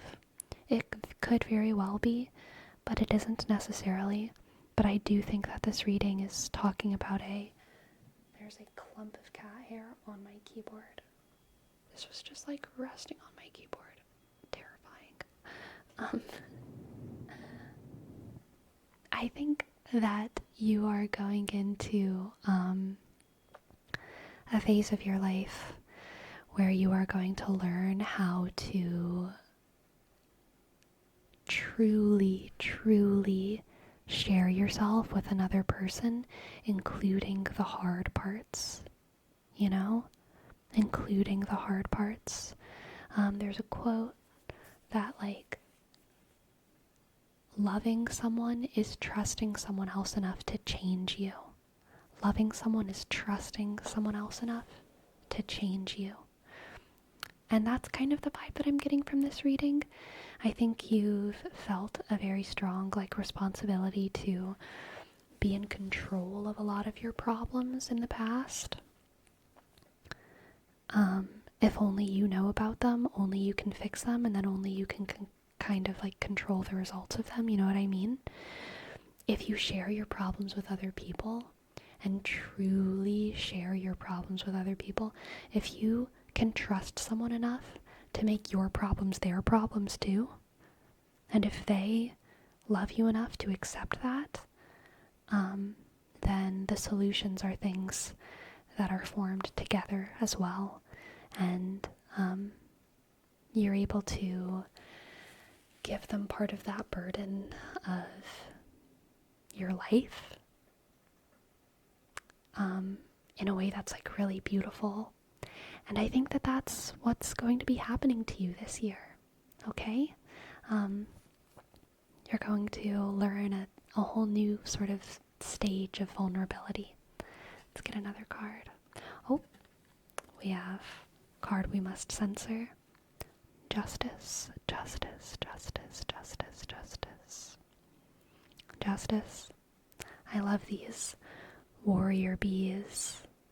Warrior bees. Warrior ants. I think it's going to be a year with a lot of struggle, Candace, but also a lot of success, okay? There's going to be a lot of, I think, emotional struggle, but overall it's going to be a very successful year. And in the same way that I think you're going to be vulnerable with someone else, I think that they're going to be vulnerable with you. And it's going to be a year of collaborative self-help and defeating old demons and learning so many new skills of how to manage life and problems, because you have the trust and assistance of someone else, okay? Companionship. Companionship is a huge theme here. Is a huge theme in this birthday reading for you, Candace, okay? Companionship is a superpower.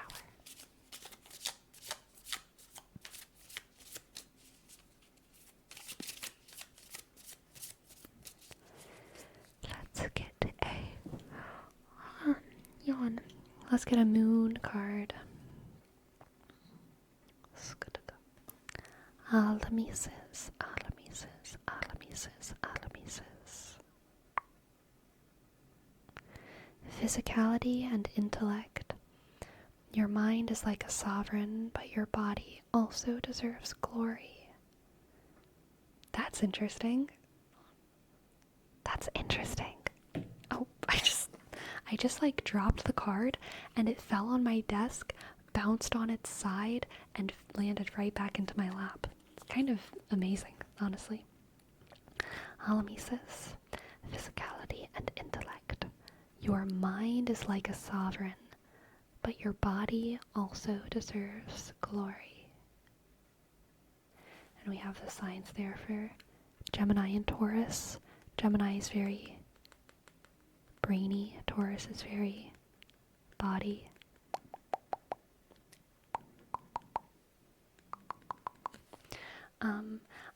I'm getting a sporty feel.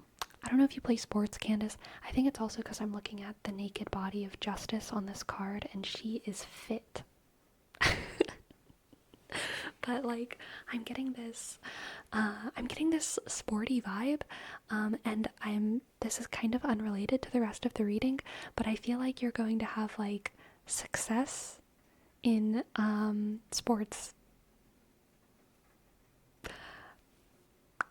That's how I feel. Don't know what it means. I hope you play sports of some sort. But maybe you don't. And that's okay. Oh, Ouija board demon. Thank you for your bits. Thank you, thank you, thank you, thank you, thank you. Thank you, thank you, thank you. Thank you. Virgo here. Me too. Thank you for letting me read for you, Candace. Happy birthday again. I wish you a beautiful year ahead. I hope it resonated. I hope you enjoyed. I wish you all of the success.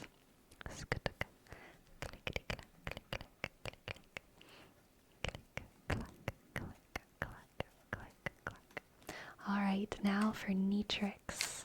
A short reading, right? I'll just do a couple cards for Netrix, about Netrix and their crush. Magicash! Thank you! Thank you for your 1,000 biddies. Thank you, thank you, thank you, thank you. Thank you, thank you, thank you, thank you. Happy birthday. A silly little goofy reading for Netrix and their crush. Netrix, Netrix, Netrix, Netrix, Netrix. We have the Knight of Swords. Ugh, this is why love readings are dangerous, okay? I do not do them often. But you know how, like, sometimes someone tells you, like, okay, as a joke, let's imagine everything that you hear at this, like, graduation speech is, like, a sexual innuendo, and then you're, like, giggling the entire time, because, like, everything can be a sexual innuendo. That's what happens. That's what happens. So, I'm sorry for my brain. Anyway. The Knight of Swords and the Page of Cups. Hilarious already. And the Three of Wands. The Three of Wands, the Three of Wands, the Three of Wands. And the Hanged Man. The Hanged Man. The Hanged Man. The Hanged Man. Who are you going to speeches with? Y'all don't have, like, your TED Talk bros that you, like, go to speeches with, like, every couple weeks? Whatever. Come on. You gotta get your group of TED Talk bros. Okay, Netrix. So, the Knight of Swords and the Page of Cups is definitely a feminine feminine masculine energy. And I am seeing a profile of two individuals here. The Page of Cups is very pure, very, very pure, feminine, lovey-dovey. And then the Knight of Swords is a little bit of a actually Reddit guy. A little bit of a know-it-all sometimes. Genuinely very smart, but also a little bit, combative. What's the word that I'm looking for? They like to argue. They're argumentative. But, like, in a fun way, in a flirty way, in a fun way. So, no, not any of those words. Contrarian is maybe what I want. Contrarian? I think they're a contrarian. But anyway, so that's kind of our profile of these two individuals, which is cute, and which is great, and which is fine. And then we have the Three of Wands and the Hanged Man. Is being contrarian considered bad? No, I wouldn't say so. I think it's just a type of person. The Hanged Man and the Three of Swords, the Three of Wands. This is interesting.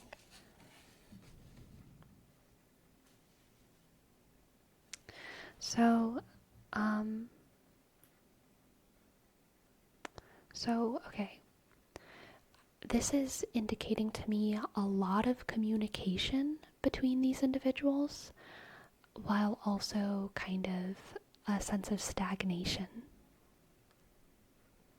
between these two individuals, and definitely a sense of patience. The Knight of Swords and the Page of Cups are also fairly innocent cards. I feel like this is a very innocent relationship, Netrix, and like it'll probably take a lot of time to cultivate intimacy, and so there's going to be a lot of communication between these two individuals, just talking, just hanging out, just doing things together before you get to that very relationshipy stage. I think there's a long time, a very slow burn here, a very slow burn with the Hanged Man, but it's going to be a good time, okay? A long time, but a good time, so savor it. Savor it. Savor it, Netrix. Let's get a moon card too. A little moon card. The little moon card. We'll see where it goes. Yep. Alcalb. Interesting. Interesting. Poison and medicine. In order to heal, we must first shed our pain and fear. In order to heal, we must first shed our pain and fear. Yep, slow burn relationship. Takes a long time to develop trust. Takes a long time to heal.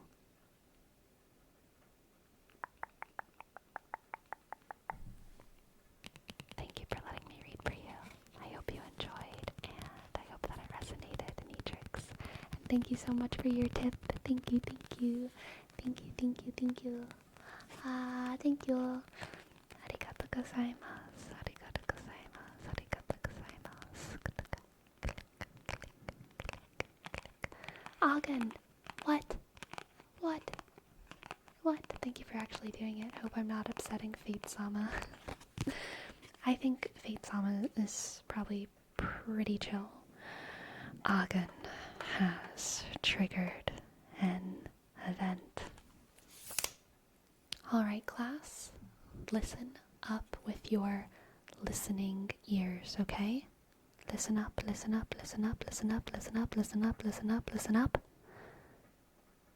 I'm going to ask you a very important question, and if you answer the question correctly, you'll win back scratches for the entire class, okay? Here's the question. What is the capital of Wyoming? Yes, you heard that right. What is the capital of Wyoming?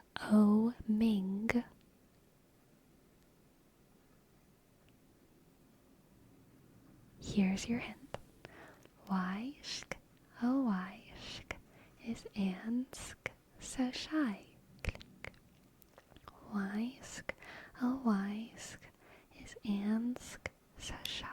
Click. Wysk, oh Wysk, is Ansk so shy? Click. Wysk, oh Wysk, is Ansk so shy? Shk. Why, oh why is Anne so shy? Why, oh why is Anne so shy? Shk, shk. Agan, Sid PM, Gisley, Green Ninja, Shk. Jose, CEO, Ferome, Little Sharky. Good job! You won back scratches for everyone. Scratch, scratch, scratch, scratch, scratch, scratch, scratch, scratch, scratch, scratch, scratch, scratch, scratch, scratch. Scratch, scratch, scratch, scratch, scratch, scratch, scratch, scratch. Scratch, scratch, scratch. Scratch, scratch, scratch, scratch, scratch, scratch, scratch, scratch, scratch, scratch, scratch, scratch, scratch. Scratchy, scratchy, scratchy, scratchy. Scratchy,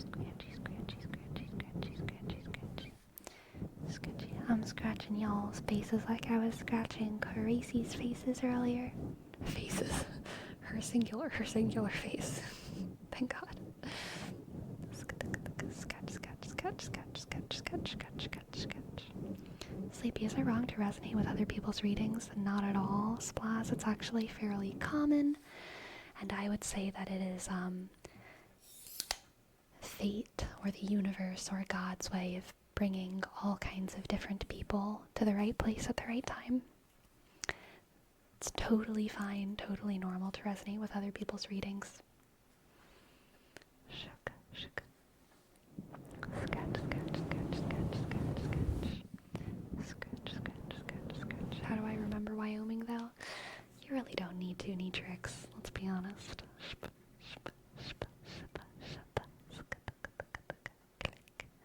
Never heard of Wyoming or Cheyenne. Dang, that's crazy. Small but rock solid.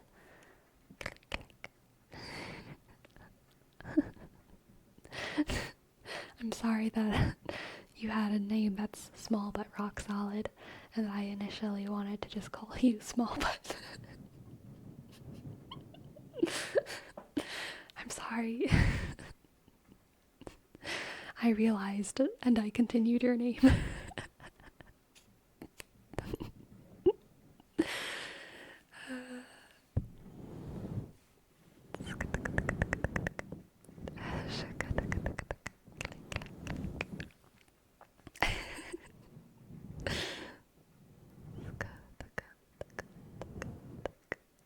She's thinking of the speeches. I am thinking of the speeches. You know, so I'm gonna expose myself a little bit.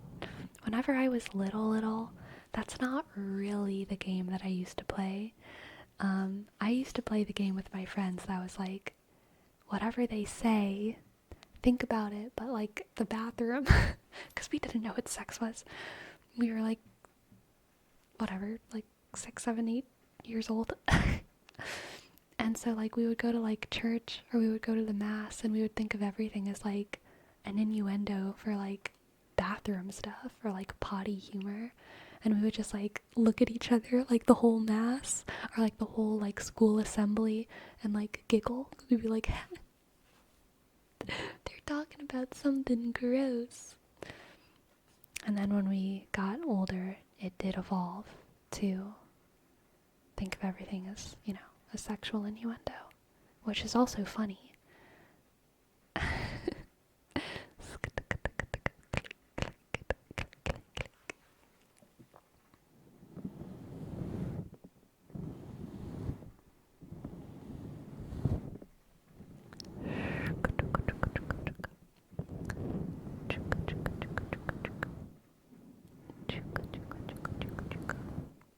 So, on my Sleepy Supplementals channel, the one where I post my streams, I recently got enough, I don't even know what it is, views or subs or whatever, minutes watched or whatever it is, to get monetized.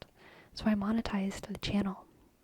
But I'm honestly not gonna like review all of the videos. I'm just gonna like, I have them like auto monetizing, but like, you know, for my ASMR channel, my actual ASMR channel, I like, I'm pretty strict with like the monetization. I really review all the videos and I try to make sure I'm not, you know, saying too much of crazy stuff. And then if I do, then there's actually like settings that you can change. You can make it so that your video is only suitable for some advertisers. And if you're honest about that, then your channel becomes like more trusted.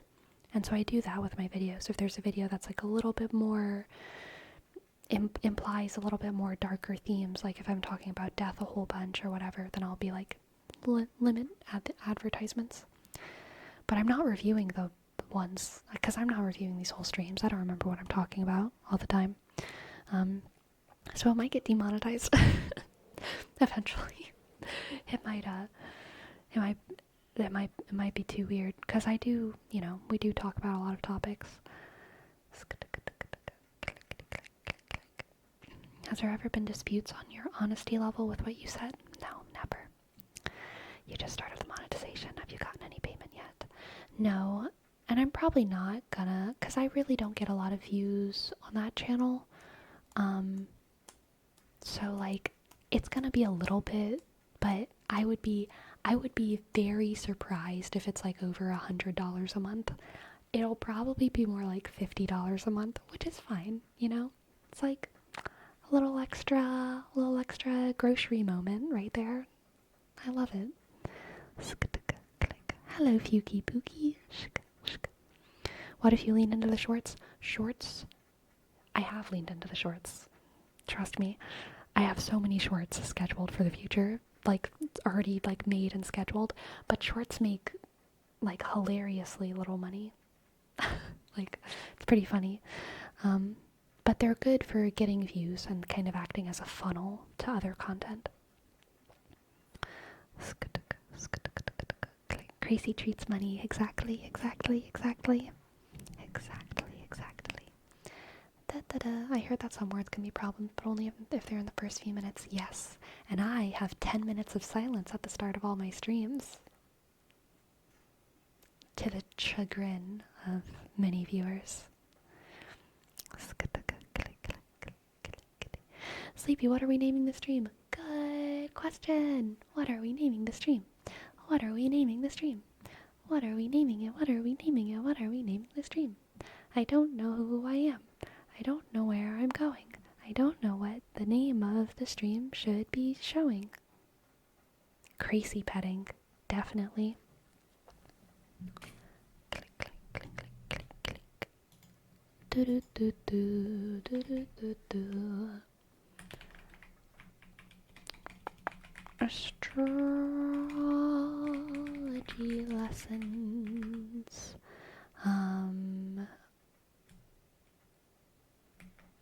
Cat petting. Shaka, chaka, chaka, chaka.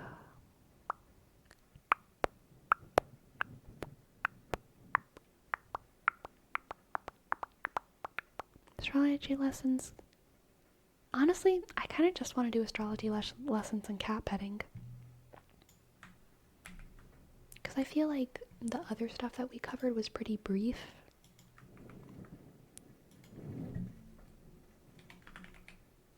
Astrology lessons and cat petting. Yeah. What's your rising sign? Aries. I'm an Aries rising. It's what gives me the bravery to be an ASMR artist. Publicly. Your previous stream didn't get a new title?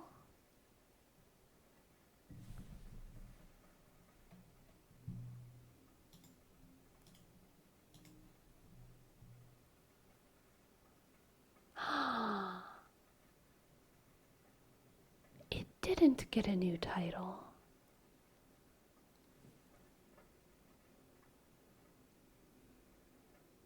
What did we decide to name it? Do y'all remember? I want to fix it right now. I want to fix it.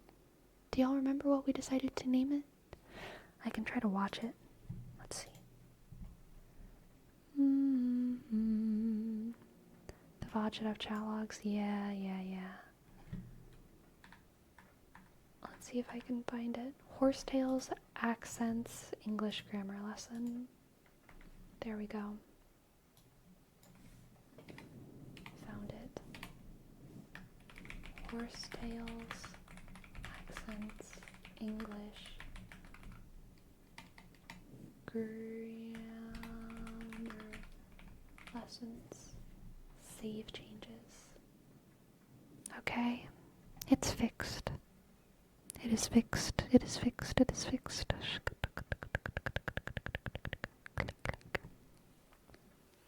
That's why you always type it. Yep. Sleepy, the face you have as a thumbnail is one of the reasons shorts is so funny. I can't control the thumbnails of my shorts, y'all. I can't control, no one can control the thumbnails of their shorts, which is hilarious. I don't know how so many shorts have so many big butts on them, because you can't control it. You can't you can't control the thumbnails of your shorts. And I, too, cannot control the thumbnails of my shorts. And whatever. I love it so much. It looks so funny. I'm glad. I'm glad you like it, Pearl. I'm glad you like it, Pearl. Alright. Who are we reading? Who are we gonna read?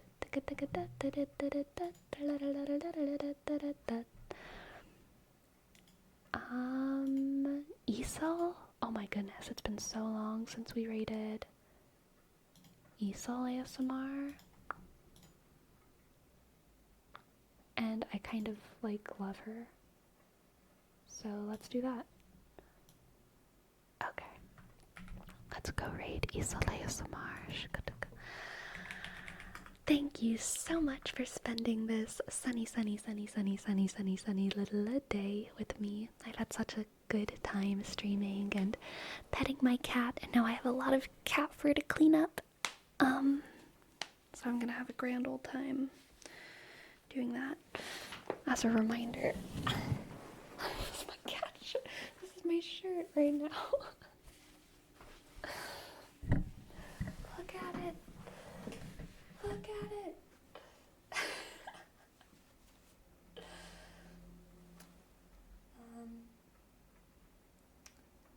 So anyway, y'all all rock.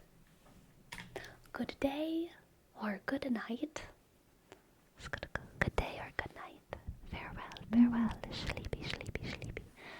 For all my Europeans, I hope you're dead asleep, or at least getting there. Sleepy. Good night. Good night. Sleepy.